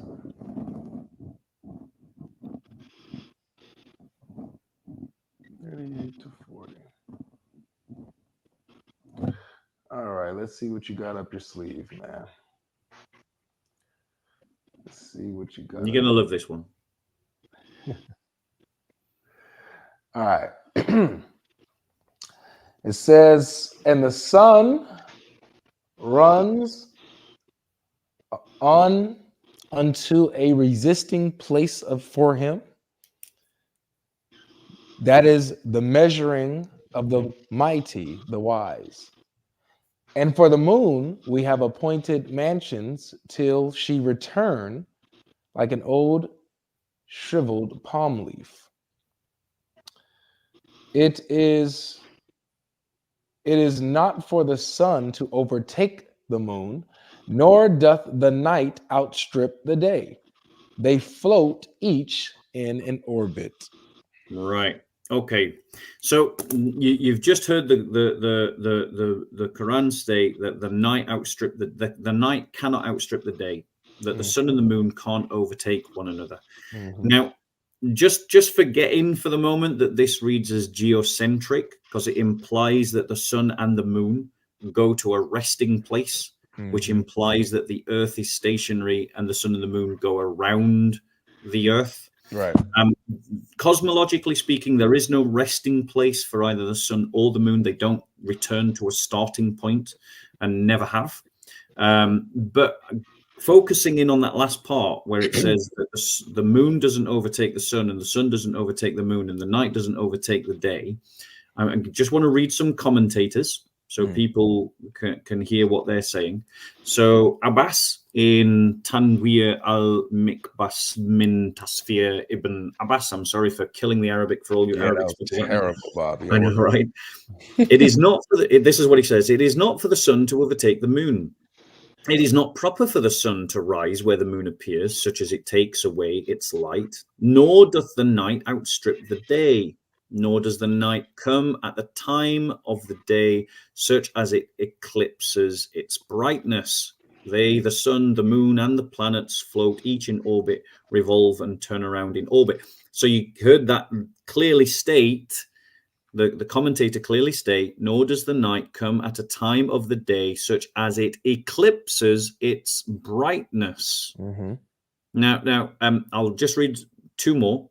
Jalal in Al-Jalalain says, it does not behoove, it is neither facilitated, nor is it right for the sun to catch up with the moon, and so appear together with it at night, nor may the night outrun the day, and thus it, the night, never arrives before the latter end of each Gulen. It's just loads of brackets. With Al-Shams, the sun, Al-Qamar, the moon, and the Nujum, the stars, is in an orbit, swimming and moving. These celestial bodies are being treated as though they were rational beings. Ibn Kathir, last one, and then my comment. On its fixed courses for a term appointed is that it refers to the fixed courses of location, which is beneath the throne. That's the idea that the sun and the moon have a starting point, or particularly the sun in this case, because the sun goes under the throne of Allah, beyond the earth in that direction. Wherever it goes, it is beneath the throne, it and all of creation, because the throne is the roof of creation, and it is not a sphere as many astronomers claim. Did you hear that? It is not a sphere as many astronomers claim. That's who is this? This is Ibn Kathir. Ibn Kathir. He's saying that the earth is flat, and he's saying that the sun and the moon go round the earth. Ibn Kathir. Ibn Kathir, yes. Rather, it is a dome supported by legs or pillars carried by the angels, and it is above the universe, above the heads of people. When the sun is at its zenith at noon, it is in its closest position to the throne, and when it runs its fourth orbit at the opposite point of its zenith at midnight, it is at its furthest position from the throne. Now, that contradicts the idea that the sun goes under the throne of Allah until it's told to come out again, which is also in the hadiths. At that point, it prostrates and asks for permission to rise, as mentioned in the hadiths. Al-Bukhari recorded that Abu Dar, may Allah be pleased with him, said, I was with the Prophet in the masjid at sunset. Now, the point is, what I'm going to ask everybody, what happens at a solar eclipse? And while people are talking about it, maybe Godlogic can find a nice video from YouTube of a solar eclipse. And what happens in a full solar eclipse? Does the night overtake the day? In fact, I might have got a link for you. I'll send it to you in the private chat. So what are people's thoughts? Does the night overtake the day?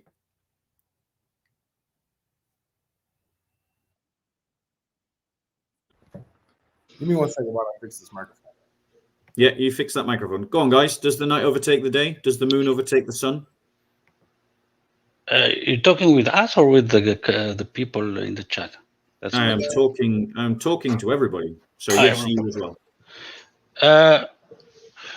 The question was if the night takes. Sorry, can you repeat the question? Yeah. So the Quran is saying that the night does not overtake the day, right? The moon can't overtake the sun.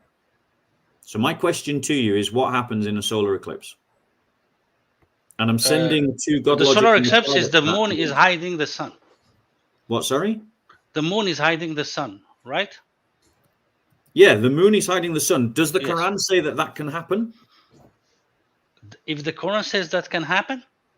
Yeah, does the Quran say that the moon can overtake the sun? You're talking about this verse, specific verse? Yeah. Or you're talking, okay. When I read the verse, that's not what it's saying. Go on, tell me what it's saying. First of all, he said the sun does not overtake the moon, but he said the night does not go sabiq al-nahar, which means does not go, how to say that, the word. Here it's written outstrip the night. Correct. Outstrip the day. Yep. And for me, he's used two different words for explaining what the sun is overtaking the moon and the day with the night. So he's giving us two different meanings. I'm talking about the verse here. Mm-hmm. So what does it mean? I need to work on it. But the first idea that I see, I don't understand your point so far. So let me because here it doesn't deny the eclipse. One second, because I think it does. Let me explain. Okay. And Godlogic, can you still hear me? Yeah. Okay. I've sent you a link. If you could use that link and let everyone watch the solar eclipse. All right. Right. And while we're watching that solar eclipse, I'm just going to read what the Quran says, and then you tell me whether it makes sense. Because when I debate Muslims, one of the arguments that they try to get around, when I point out the verses of the Quran that talk about a flat earth, one of the ways that they talk about it is that they try to get around it by saying that the Quran is describing things as they appear, right? So the Quran is describing things as they appear in a way to try and get around the fact that the Quran describes a flat earth. But the point is, here, if we take that logic and we apply it again to this passage, then the Quran is not describing how things appear. Listen. So you play the video and I'll just keep reading this verse over and over again. Are we playing? Mm-hmm. Right. So it says, "It is not for the sun to catch up with the moon, nor does the night outrun the day. Each is traveling in an orbit of their own. It is not for the sun to catch up with the moon, nor does the night outrun the day. It is traveling in an orbit each of its own." The Quran is saying that the sun doesn't catch up with the moon, and the moon doesn't catch up with the sun, and that is what is happening in a solar eclipse, and the night is overtaking the day. Can you look at that screen and honestly say that it wasn't night? Yes, it was a night. It wasn't night, so it wasn't dark. No, it was a night. It was dark, I'm saying. Yeah, exactly. So the Quran is just flat out wrong. That's night right there. Because night is just shadow. That's all that's what brings us the night, is the shadow of the earth. So if the shadow of the earth brings us night, then the shadow of the moon also brings us night. It's the same thing. But that's what you understood. But that's not what I understood from the verse. And you brought 2-3 times. You cited Ibn Abbas. Mm-hmm. You said Ibn Abbas 2-3 times. Do you know that Ibn Abbas, when the Prophet died, he was only 13 years old? Okay. And he's called the ink of the Quran, which means he's the most cited person in the tafsir. Mm-hmm. The number one companion who has been cited in the tafsir is Ibn Abbas, Hibr al-Quran. So it means that when the Prophet died, he was 13. And the Quran has been revealed during 23 years.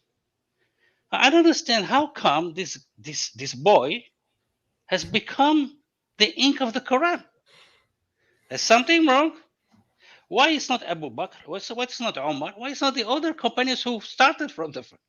So that's why I doubt completely this narration and this explanation of Ibn Kathir citing Ibn Abbas. No, I cited multiple commentators on the Quran. What? I cited multiple commentators on the Quran. Yes, I'm talking about this one. Yeah, Abbas was one of them. One of them, yeah, and the previous comments, not on this verse, the other verse, you cited also Ibn Abbas. Yeah, so that's why I'm saying that for me, I'm not talking about all the Muslim. Ibn Abbas is not reliable. Sean, you're just adding to the problems of Islam, right? You're just giving yourself more reasons to leave. In fact, no. In fact, what I'm saying, yeah. In fact, what I'm saying, I don't understand why the Muslims don't read the Quran, why they still rely on doubtful narrations, explanations. Yeah. I'm not saying everything is false on the narrations, no, but Ibn Abbas cannot be reliable when the Prophet died. It was only 13. But okay, let's go to the verse. What does it say? Yeah. What does it say? It says that the sun. Let me read it in English. It's not honorable for the sun to reach the moon. Each one is in its own orbit, right? Does the sun touch the moon in any shape of? No. We agree on that. Okay. Then what he says again? And no, the night cannot outrun the day. Can the night outrun the day? Well, that's because what happens in an when eclipse. half of the earth is at night. What's night? Sorry, what's night, Sean? Okay, the night is when the earth, it's round, it's a sphere. When the sun does not reach half of the earth, the half is on the day and the other half is on the night. So what happens? Okay, but let me finish. I don't look. I'm sorry, God Logic, but I let him talk, Bob, like crazy. I never interrupted him. You did, and he's very long talking. I mean, it's not short. But me, I say two sentences. He's cutting me. I don't understand. You have me fair and square by the rule book. Go on, Bob. Okay. So what I understand the verse. He said that the earth, when there is a night on a part of the earth, there is day on the other part. Can the day outrun the night? So it means that during the night on this part, the day will outrun the night. Impossible. We need to wait for the earth to turn for the day to come. That's how I understood the verse. But apparently the scholar, I'm not talking about you, Bob. Believe me, I am 100% with you. The scholars are doing a very bad job. The commentators are doing a very bad job. I have nothing against you personally. I have against the scholars, not you, because they're giving you ammunition and they're not helping our cause. They are Islamophobic, the scholars, aren't they? Exactly. Because man. two things. They said that the Quran is created, which is completely insane. No, and they said it's not created. They said it's not created. Yes, uncreated, I said. Uncreated. Okay, yeah. Which is insane, you're saying, right? Yes, exactly. They say that it's not created, which is completely insane. They say the speech of God is eternal. I don't understand what it means. Okay.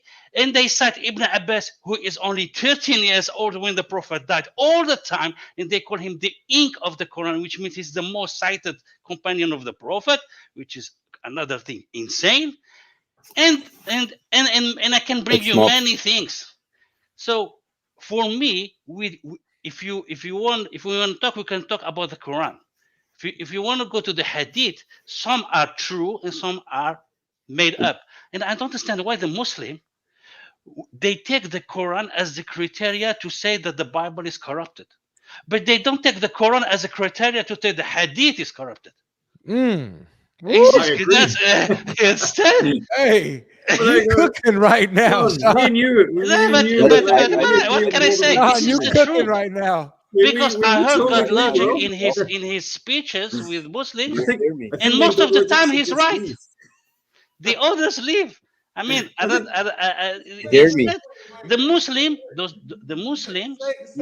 problem with the Muslim is that they don't read the Quran.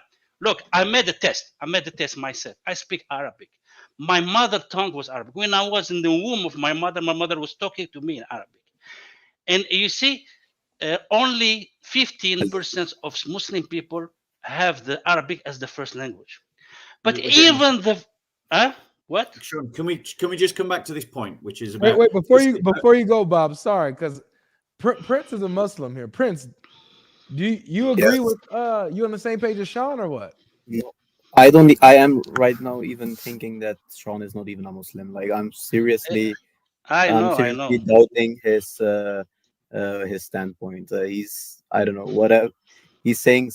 Some things which are totally out of line. Like this is not the stance of a believer. Like seriously, like he's criticizing like Ibn Abbas, like why we take him as one of the great scholars and one of the best muhaddithin is obviously because the Prophet Muhammad prayed for him, like Allah, please teach him the Quran.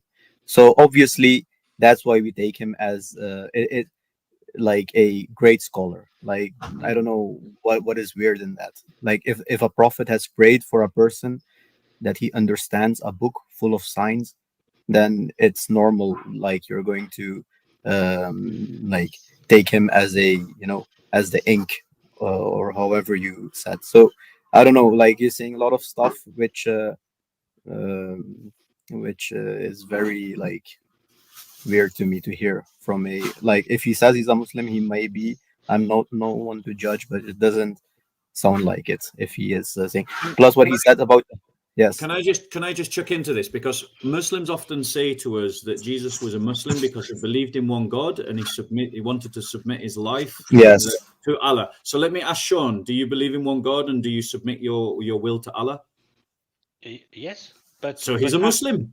Jesus? No, I don't. I didn't say he is. I am not saying, but I'm saying his faith is weak because of the things he's saying. Weak.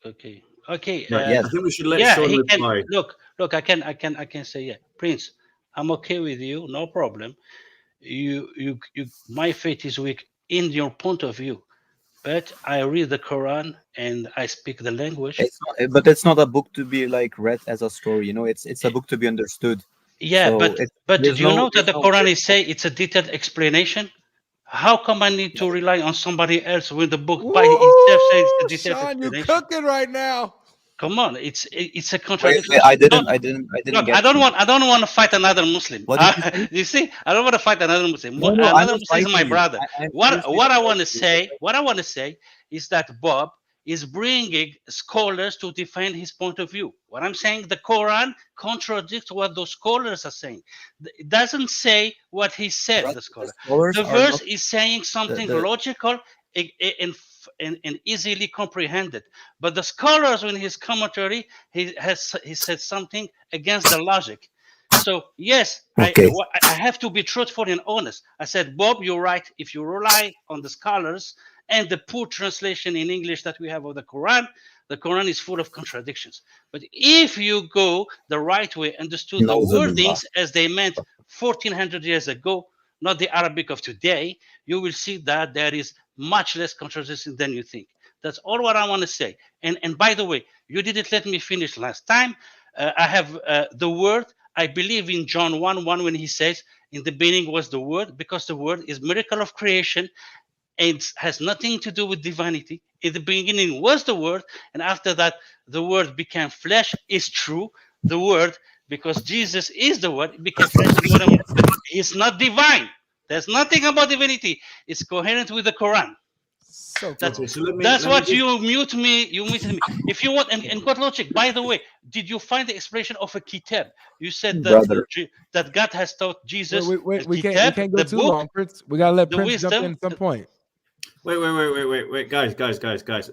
I'm going to be leaving very shortly, so you guys can hash it out. I do felt it was important to let Sean reply to Prince because Prince was saying, making comments about Sean. But here's my point: is that we're pointing out that there are errors in the Quran. So I've given 3. You know, brother, it's just your but we don't agree with the errors that you said. There is, I mean, you doesn't say that themselves whether I've made a case. We got the Trinity error. We've got the no, error. I didn't agree with that. I said maybe there is a fault, and he said yes, there was before. And now we've got Mary was antecedent. Can she be divine somehow? Has a power divine? You got to let someone else speak, Sean. Sean, come here. I'm going to mute myself. Okay. Bless your heart. You're a good man, Sean. I like you. Right? Like, first of all, I want to invite both of you guys to get in touch with me to keep up the conversation long after this stream is finished. But my point to you is that the Quran is making a statement, and it is saying that the sun can't catch up with the moon, and nor does the night outrun the day. Now, the thing is, night is simply the absence of sunlight. Now, we describe night because the earth turns away, rotates, and we that are in the night don't have access to the sunlight because we're on the wrong side of the earth. We're in the shadow of sunlight. A solar eclipse, that is exactly what happens. You are in the shadow of sunlight. And as you saw by the video, night overtook the day, quite literally. You saw in the video, it became night. If you didn't know it was a solar eclipse that you were looking at, you would not have known that it wasn't nighttime. Like, you would have assumed that it was nighttime because it looks, sounds, feels like. During the solar eclipse, birds go back to bed because they think it's nighttime. Like the whole of nature starts behaving like it's nighttime, you know. So the fact is, the Quran is saying that night can't outstrip the day, and a solar eclipse shows that it can outstrip the day. Okay. So, I want to first, because it was it was not a good representation of the other things as well. Like if you're not understanding what God is trying to convey to you, it's not up to God. It's obviously it's a book of science, right? So you have to understand what is the purpose of this message that he's telling you. Same goes with the one with the two hearts, the thing that you mentioned, there is a man with two hearts and all of that. Like, you have to understand what the verse is talking about. You don't have to like you explained a passage of the Bible, right? Like you said, this is how they understood this, like the church father, or however you explained it. Same goes with the Quran, with that verse. Same way, like, you're talking, it's saying Allah has not made for any man two hearts within him. Like, you're not reading what has written before it, so you will not understand what is going about, like in the whole passages. So, this way you will just say, like, oh, it said Allah has not made a man of two hearts. Look, here's a man of two hearts. Now this is a lie. Doesn't work like that, like, my friend. Like, if I can explain that passage, how actually it's understood, and how it actually, because you have to. It's a book of guidance, so you have to understand what the guidance in this message is. So what Allah is trying to guide us to. So basically, in this passage, like, all is saying to the Prophet is that the Prophet is there to told not to be compliant to the disbelievers and the hypocrites, but to trust Allah alone. Basically, because the same heart cannot simultaneously entertain love for Allah and love for his enemies.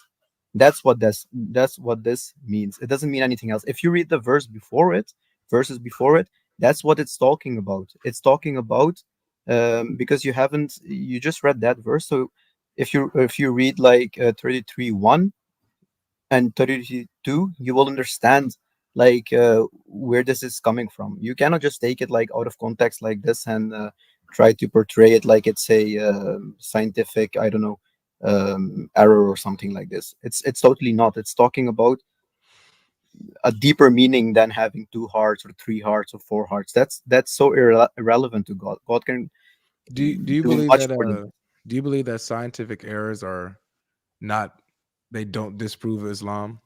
Like the argument of understand whether this is a scientific message to us, or is this a divine message to us, to understand. So you're saying it's not a book of science. It's not. It should. No. There's no doubt that there are things of science that we can get from it. There is no doubt in it, but like some of the things in the absolute, it's a book to guide us, to give us, obviously is trying to give us a message, a spiritual message. So can I play something for you guys? Can I just come back on that? Because Prince, I'm not, the reality is that pagans at the time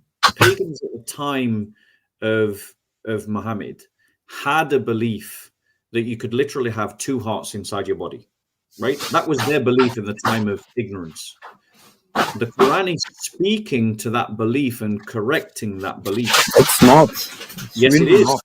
No, it is, and I'm sorry, but that's not only my opinion. You're not understanding when these verses were revealed to the Prophet. No, hold on one second. It had a meaning. Let me finish my point, Prince. Let me finish my point, Prince. Yeah, you can, because this isn't just my opinion, right? Let me read to you. Let me read to you Ibn Kathir. Okay? Let me read what he says.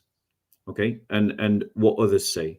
So Al-Jalalain said, God has not placed two hearts inside any man, was revealed in order to refute those who disbelievers who said that they each had two hearts with which they could reason better than Muhammad's single mind. So they believed that the heart was a kind of mind, that it was a thing that could think, Ibn Kathir said, before Allah discusses ideas and theoretical matters, he gives tangible examples. One man cannot have two hearts in his body. That's a literal statement. That's how Ibn Kathir is reading it. One man cannot have two hearts in his body, and a man's wife does not become his mother if he says the words of zihar to her. You are to me like the back of my mother. By the same token, an adopted child does not become the son of the man who adopts him and calls him his son. So it's taking these statements at face value. That's what Ibn Kathir is doing. Wahidi in Asab, and forgive me for mispronouncing the Arabic. Asbab al-Nuzul. Yes, al-Wahid, right? He says this verse was revealed about Jamil ibn Mamar al-Fikhri, who was a sensible man who memorized whatever he heard. The Quraysh said he could not have memorized all these things unless he had two hearts. It was a pagan belief that if that you could have two hearts, two centers of consciousness, two means by which to think. And the Quran is correcting this ignorance, or at least what it thought was ignorance. But the reality is, through the study of co-joined twins, we recognize that the Quran is flat out wrong. Didn't even take conjoined twins, Bob. We remember showed an example where a man had. No, but again, it's not like having two hearts. Having two hearts doesn't is really like, if you don't understand the message, then you can say it's like a man with two hearts is superior. Like what you said, a heart has its own mind, and that's what the Muslim commentator said. No. Therefore, he's reasoning better than the Prophet. Like, this is so.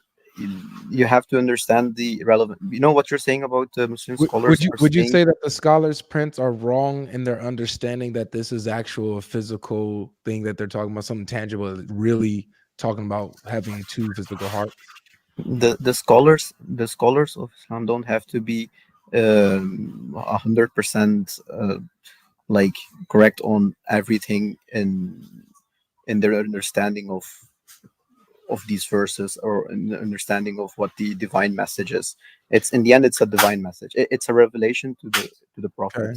So just to be fair to Bob, because he did, as you brought up, you mentioned how he gave an understanding from church fathers, how they understood certain passages. And so notice how he's not coming here with an ad hoc interpretation, right? He's going to the scholars of Islam and seeing how they interpreted it to back up, like, yes, the understanding was that it was a actual physical, literal thing that they're talking about, having two hearts. So this isn't Bob saying, coming with this, understanding out of nowhere. He's getting it from the Islamic scholars.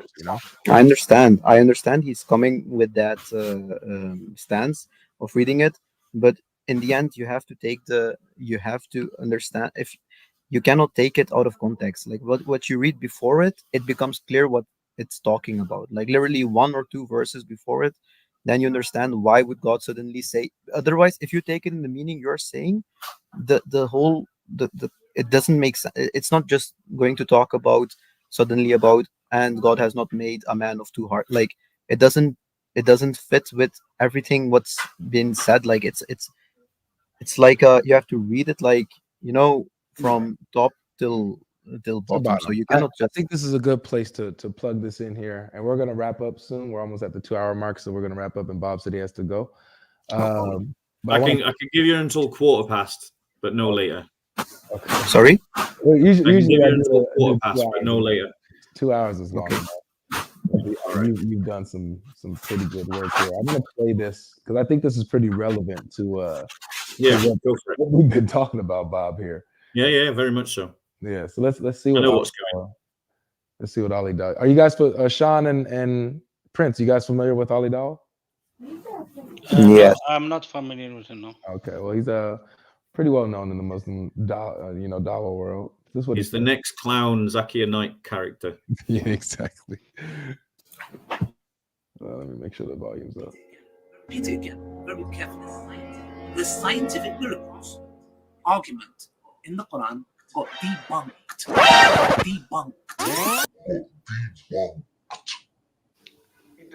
He doubles. Right. Sorry, I didn't know I was popping up in this video. That's a good shot of you, bro. Yeah, thanks. Thank you so much. But Ali Dawah has gotten to the point where he's come and said that this argument for the Quran from the scientific perspective, these scientific miracles in the Quran, this argument has been debunked. You know, it's not a good argument to use. There's too many problems and holes in it, and it's just it's you can't defend it. You know. So I just thought that was relevant here. Bob, your thoughts on what Prince was saying and Ali Dawah and this whole thing? Well, I think that Prince is moving away from the traditional interpretation of the text because he has to, because that's the only way he can save the Quran from an error, is to take the very clear prima facie factual statement that the Quran is making, that the traditional commentators took from the Quran, and he's turning it into just a spiritual thing. Like because the next part of the verse. Don't get me wrong. Have you read the whole 33:4? Have you read the whole verse, or have you only read that line? Yeah, I've read the verses before and after, but forget what come before. Have you even read the whole 33:4? Have you I have read the whole of the Quran as translated in English. Yes, and so have you, like, if you even go on even the next sentences, the next 2 or 3 sentences, it becomes like it's even more clear what it's talking about. And if you go to the next verse, no, hold on, Prince, you're struggling there, because the verse itself, the verse itself. Let me just go back to it. Where is it? Bear with us 1 second while I get to it. Right, the verse itself. Okay, like I'm going to read from a hadith, because you obviously use the hadiths to interpret the Quran. Right, Qabus bin Abi Zaybin narrated to us that his father narrated to him. He said, "We said to Ibn Abbas, what is the meaning of the saying that Allah the Mighty and the Sublime, Allah has not made for any man 2 hearts inside the one body?" He said, the Prophet of Allah stood one day for Salat. When he was unsure regarding how much he had prayed, the hypocrites who prayed with him said, "Don't you see that he has 2 hearts, a heart with you and another with them?" So Allah revealed, Allah has not made, let me finish, Prince. Allah has not made for any man 2 hearts inside his one body. So in other words, the pagans believed that Muhammad had 2 hearts. Bro, like, did you and you Allah literally read it and you said the opposite? Like God is telling the Prophet, like, what's he telling him? He's telling him that the Prophet is there told in this verse that you don't have to be compliant to the disbelievers and the hypocrites, but to trust in Allah alone, because the same heart cannot simultaneously entertain like love for Allah and love for his enemies. So basically, God, the correction. If you say a person, you have the correction is being given to the pagans who accuse Muhammad of having 2 hearts, and so they believed that a person could have 2 hearts. This is not my read the hadith. Literally, it said in the first sentence. You should have understood it. Like in the first sentence, the first sentence is Qabus bin Zaybin narrated to us. I mean, is obviously the first sentence to him. He said, "We said to Ibn Abbas, what is the meaning of the saying of Allah the Mighty, the Sublime?" That's a question. That's there's no I mean the first sentence of the response, like the first sentence when he is talking, like, say that again, please. Yeah. So he said, the Prophet of Allah stood one day for Salat. When he was unsure regarding how much he had prayed, the hypocrite who prayed with him said, "Yes, don't you see he has 2 hearts? A heart with you and another with them." Exactly. So no, please. Yeah, no, hold on one second. I'm going to finish. I'm going to finish. I'm going to finish. If you don't understand that, then you're making your own narrative now. I'm going to finish. I'm going to finish. Okay. You can go on. You can go on. Yeah, I'm going to finish. Right. So then you have Abbas, you have Jalal, and you have Wahidi, and you have Ibn Kathir, and they all Brother, you know that what you just read has they all assert the idea that in the time of ignorance, people believed that there were two hearts. Read that last sentence again, Bob, because there was an interruption. So I was just saying that, you know, the commentators, Abbas, Jalal, and Wahidi and Kathir all assert that in the time of ignorance, people believed that a person could have two hearts. Mm-hmm. And Allah is correcting that belief. Brother, where are you? What? You're reading a hadith, literally, right? And it's giving you the same meaning as I gave you without even reading that hadith, right? And now you're going on about, but look what they said. Like, brother, it's Allah is clearly saying your heart doesn't have to be like both ways, because a man's heart cannot be in both ways, right? It cannot be simultaneously with people who are your enemy and who people that have love for Allah. So basically he's talking about hypocrites and disbelievers. So that's what he is being told. You don't have to be compliant with these people. That is a guide, and that is a message for us. We can take that as a message that don't comply or don't engage yourself with hypocrites, because you don't know what they are actually wanting, like, because you don't know, because your enemy, like a person, literally he cannot simultaneously love you and be your enemy.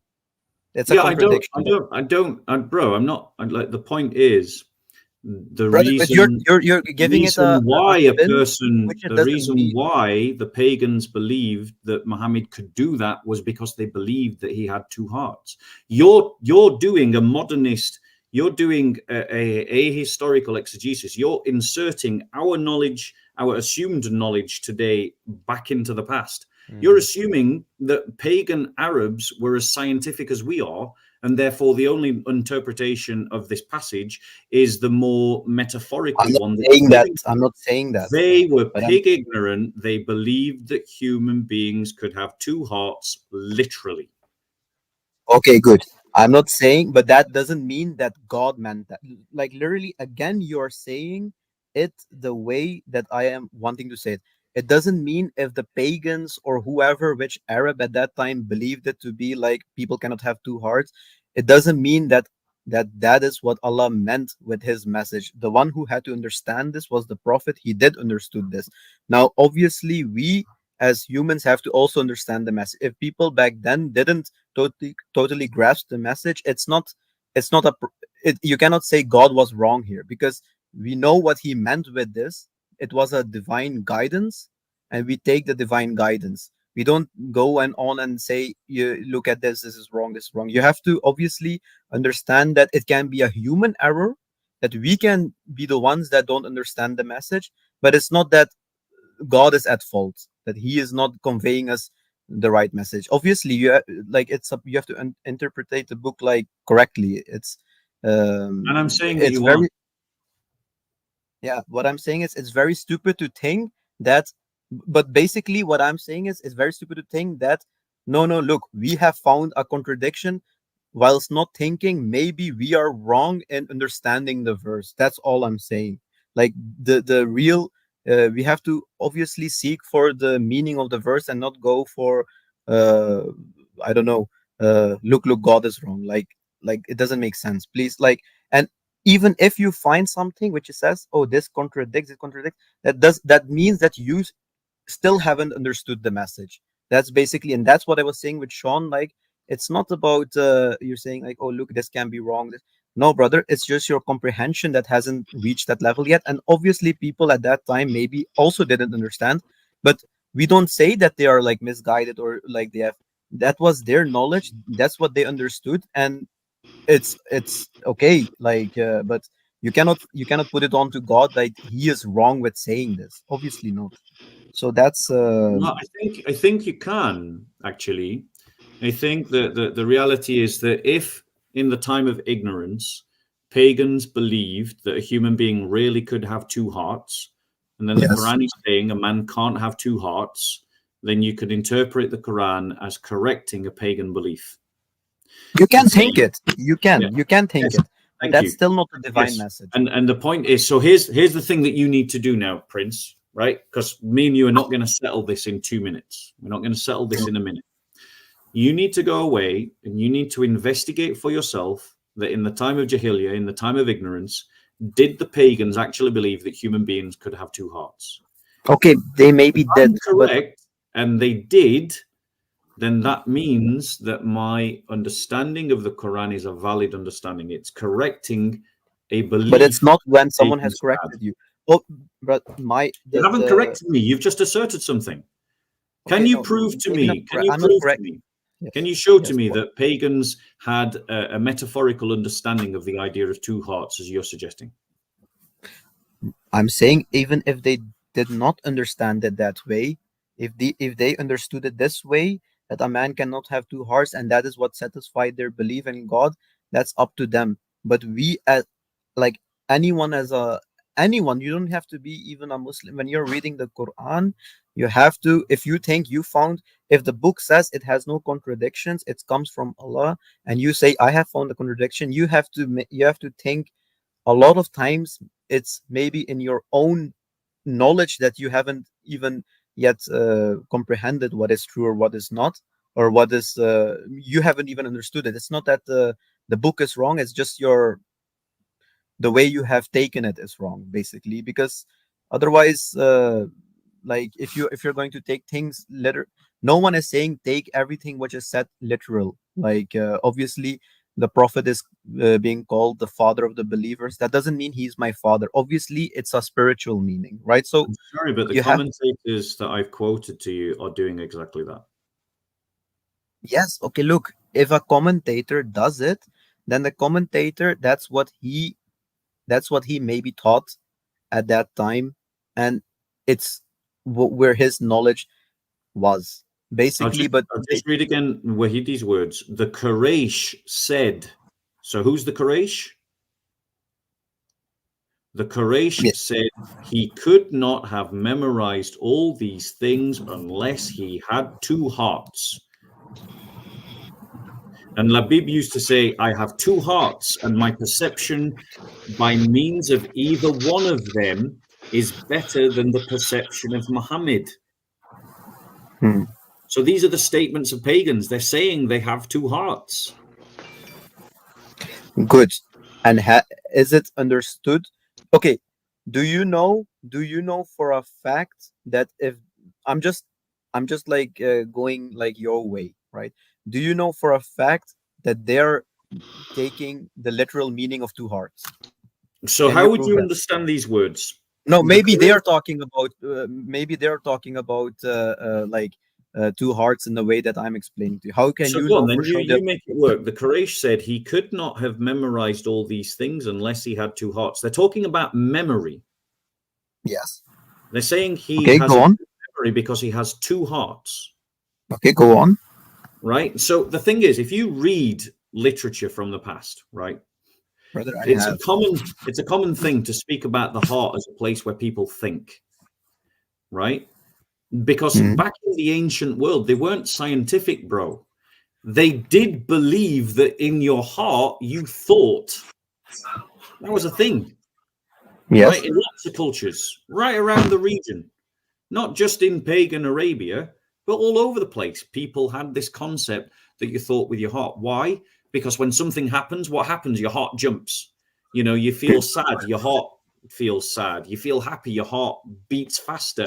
And so people made the connection between thought and heart in culture, right? And so in pagan Arabia, they had a particular view, which was that people of certain temperaments, I understand what you're memory saying. had two hearts, literally. Good. I understand once again, I understand what you're saying, but if you're taking a quote from the Quran, and have you read 33:1? I've already said I've read the entire Quran in English. Exactly.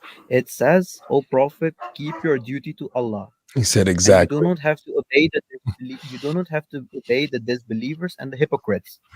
The disbelievers and the hypocrites. Surely Allah is ever knowing and wise. So it's already talking about that.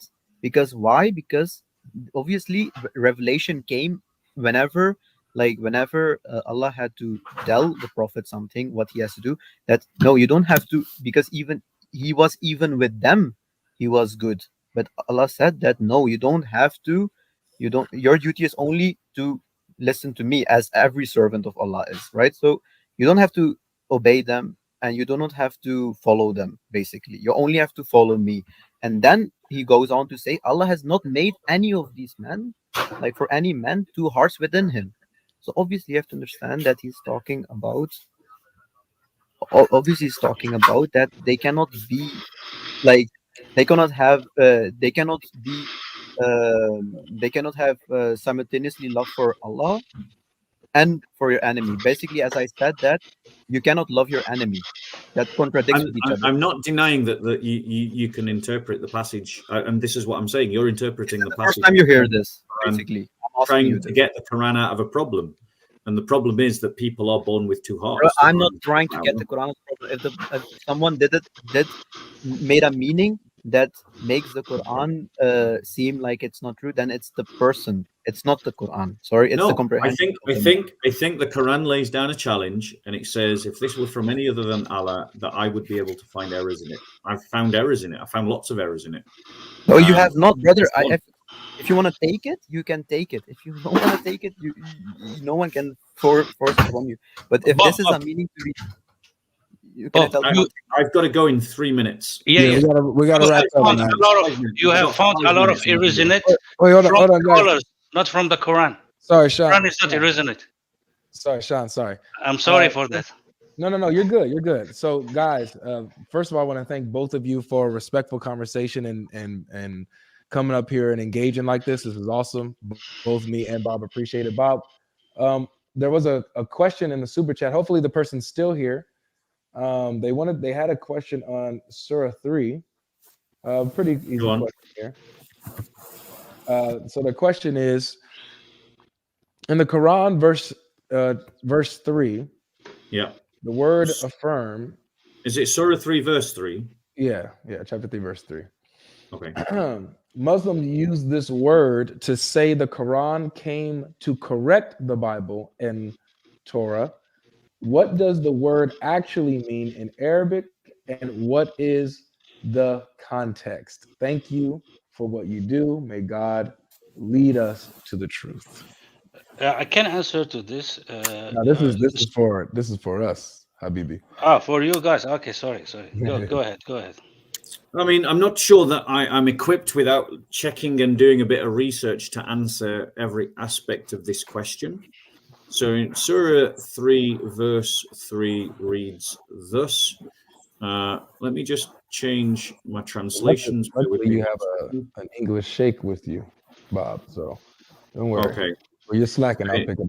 In Surah 3, verse 3, it says, He has revealed to you, O Prophet, the book in truth, confirming what came before it, as he revealed the Torah and the Gospel.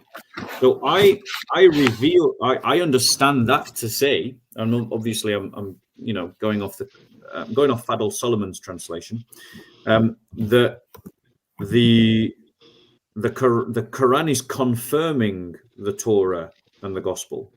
So it's not saying that the Torah and the Gospel are unreliable. It's not saying that they are changed. It's not saying that they have been thrown away. It's saying that the Quran is confirming, it's affirming the Torah and the Gospel as reliable sources of information. Correct. And that, to me, is one of many verses in the Quran that disprove the Islamic argument that the Injil and the Torah that they can't be trusted, and the Quran is not teaching that; it's teaching something different. Right. Now, to touch on what the word there is for confirming. I'm not sure which word he wanted to look at. Don't worry, I got it. It's musadik. Can I make one point after this? No, this is for us, brothers. We're done. No, after no, nothing to do with this. Something else. No. We're done, bro. We're done. Like one thing, if but you listen, allow me. Prince, you can come back. You can definitely come back, and we can continue. Bob, you can hit up Bob on his channel and stuff like that. I'll be back here live tomorrow if you want to come through and literally this touch on the last point. You can come on, but we're done for the day. Okay, just last. Okay, no problem. This, and then we're gonna be done. It would be humiliating if I did share that, but. Okay, maybe Prince, you'll just have to respectfully just let us land on this. And no problem. Yeah, go on. No problem. All right. So, matter of fact, I'm going to go ahead and move you guys down. But I appreciate you guys. I'll be live again tomorrow. So, Prince, come back. Sean, you guys can come back tomorrow, and we can, we'll have more time to talk about whatever. Okay. I appreciate you guys. All right. Yeah. So now let's go ahead and look at this word musadikin, which is the Arabic word for confirming here. All right, you see it right there on the screen. It literally means to attest to the truth of something, attest that something is true, that it is correct. So it's not correcting the scriptures, it's being a witness that the scriptures are true, that the Torah and the gospel are true. Okay. That's what that word means. So if a Muslim ever tries to tell you that the Quran came to correct the scriptures, challenge them to bring you a single verse in the Quran that says that, because there isn't one. I just want to give. Sorry, bro. Go on. No, that's okay. You can earn. I just want to give Dr. Ghali's translation because it agrees. Like I've looked at multiple different translations and they all use the word essentially confirming. Yes. But then Dr. Ghali translates it like this: He has been sending down upon you the book with the truth, sincerely verifying what was before it. Sincerely verifying. So that just to back you up that there's, Dr. Ghali translates it in a way that you just described. Exactly. So as you can see here, guys, if a Muslim is trying to tell you that the Quran came to correct the previous scriptures, that's a lie. There's not a single verse that says that. There's not a single understanding of that word or definition of that word that says that. It's a lie. Okay. In fact, the Quran uses the previous scriptures as a criteria or a judge to solidify its truth. You go to chapter 10, verse 94, Allah tells Muhammad, if you are in doubt, what is he supposed to do, Bob? Go and speak to the people of the book. Go and speak to the people of the book to confirm his revelation. Chapter 16, verse 43 and 44. He's supposed to go to the people of the book, the people of in that verse, it calls us the people of the reminder. And it says to those people of the book that unless they stand upon the Torah and the gospel, they have nothing. Unless they stand upon the gospel, they have nothing to stand on. Nothing to stand on, man. Nothing to stand on. So not only should Muhammad go to the people of the book, but the people of the book should stand on the Torah and the gospel, which means that the Torah and the gospel are completely reliable sources. But the problem is, if the Torah and the gospel is true, Muhammad is a false prophet. Exactly. And if the Quran is correct in what it's saying about the Torah and the gospel, the Quran and Muhammad is a false prophet. Still. So, either way, guys, the direction is towards our Lord Jesus Christ. Amen. Bro, I am overstaying my welcome in my host's room, so I need to go. Well, it was a pleasure, man. Did you have fun? It was great. Fun. I'm so glad we did it. And I'd love for you to come and do something similar on my channel. Definitely, for sure. Just let me know. And like I said, I'm going to be in touch with you. Next week is going to be dedicated 7 days straight to Muhammad. So I would love for us to have a day, just like we did just today. You pick one of those topics that you like to touch on, and we do it, man. We go in on it.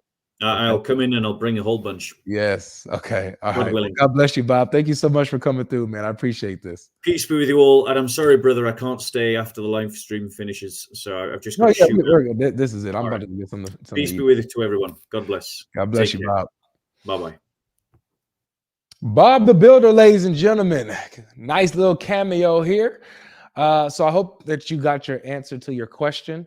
I have also videos on this when it comes to what the Quran says about the Bible and how it teaches that it's preserved and correct and true, and how no one is able to change Allah's words, including the Torah and the gospel. So check out my channel. I have a bunch of videos and shorts on stuff like that. We got one more super chat before we head out of here. Big fan of Bob and big fan of Boblogic. It's going, guys, may God strengthen you. Keep it going, guys. May God strengthen you. And thank you so much for the super chat. I want to thank everybody for the support. Fresh off the ban, you guys came in over 1,000 people watching, 1,100 we hit today. Super huge, man. Super huge turnout. It's man, God is good. All praise and glory goes to the Almighty, one true God who is triune, Father, Son, and Holy Spirit. Holy is their name, man. And I'm just excited. Guys, Muhammad Week is going to be fun. Hopefully when Bob confirms, we'll have Bob again. We'll have David Wood on another day. We'll have Sam Shimon on one of those days. It's going to be a good time. I'm going to see who else we can get too. Hopefully we might be able to get a big surprise, but we'll see. You know, usually he doesn't like to work with anybody else, but we'll see if I can sweet talk him. And you guys know who it is. So let Christian Prince know what I'm doing here with Muhammad Week. Let him know when he goes live next time, and plant the seed and see if he'll be open to coming through on one of these days. I know he'll have fun. So let's see if we can get Christian Prince. I need you guys' help though. I need you guys to spam him in his messages, spam him in his comment section, and say, hey, Logic wants you to join him for Muhammad Week. He's going in on Muhammad for a week straight. Join him on a day. Let him know. And I'm gonna hit him up too. All right. With that being said, thank you guys for watching.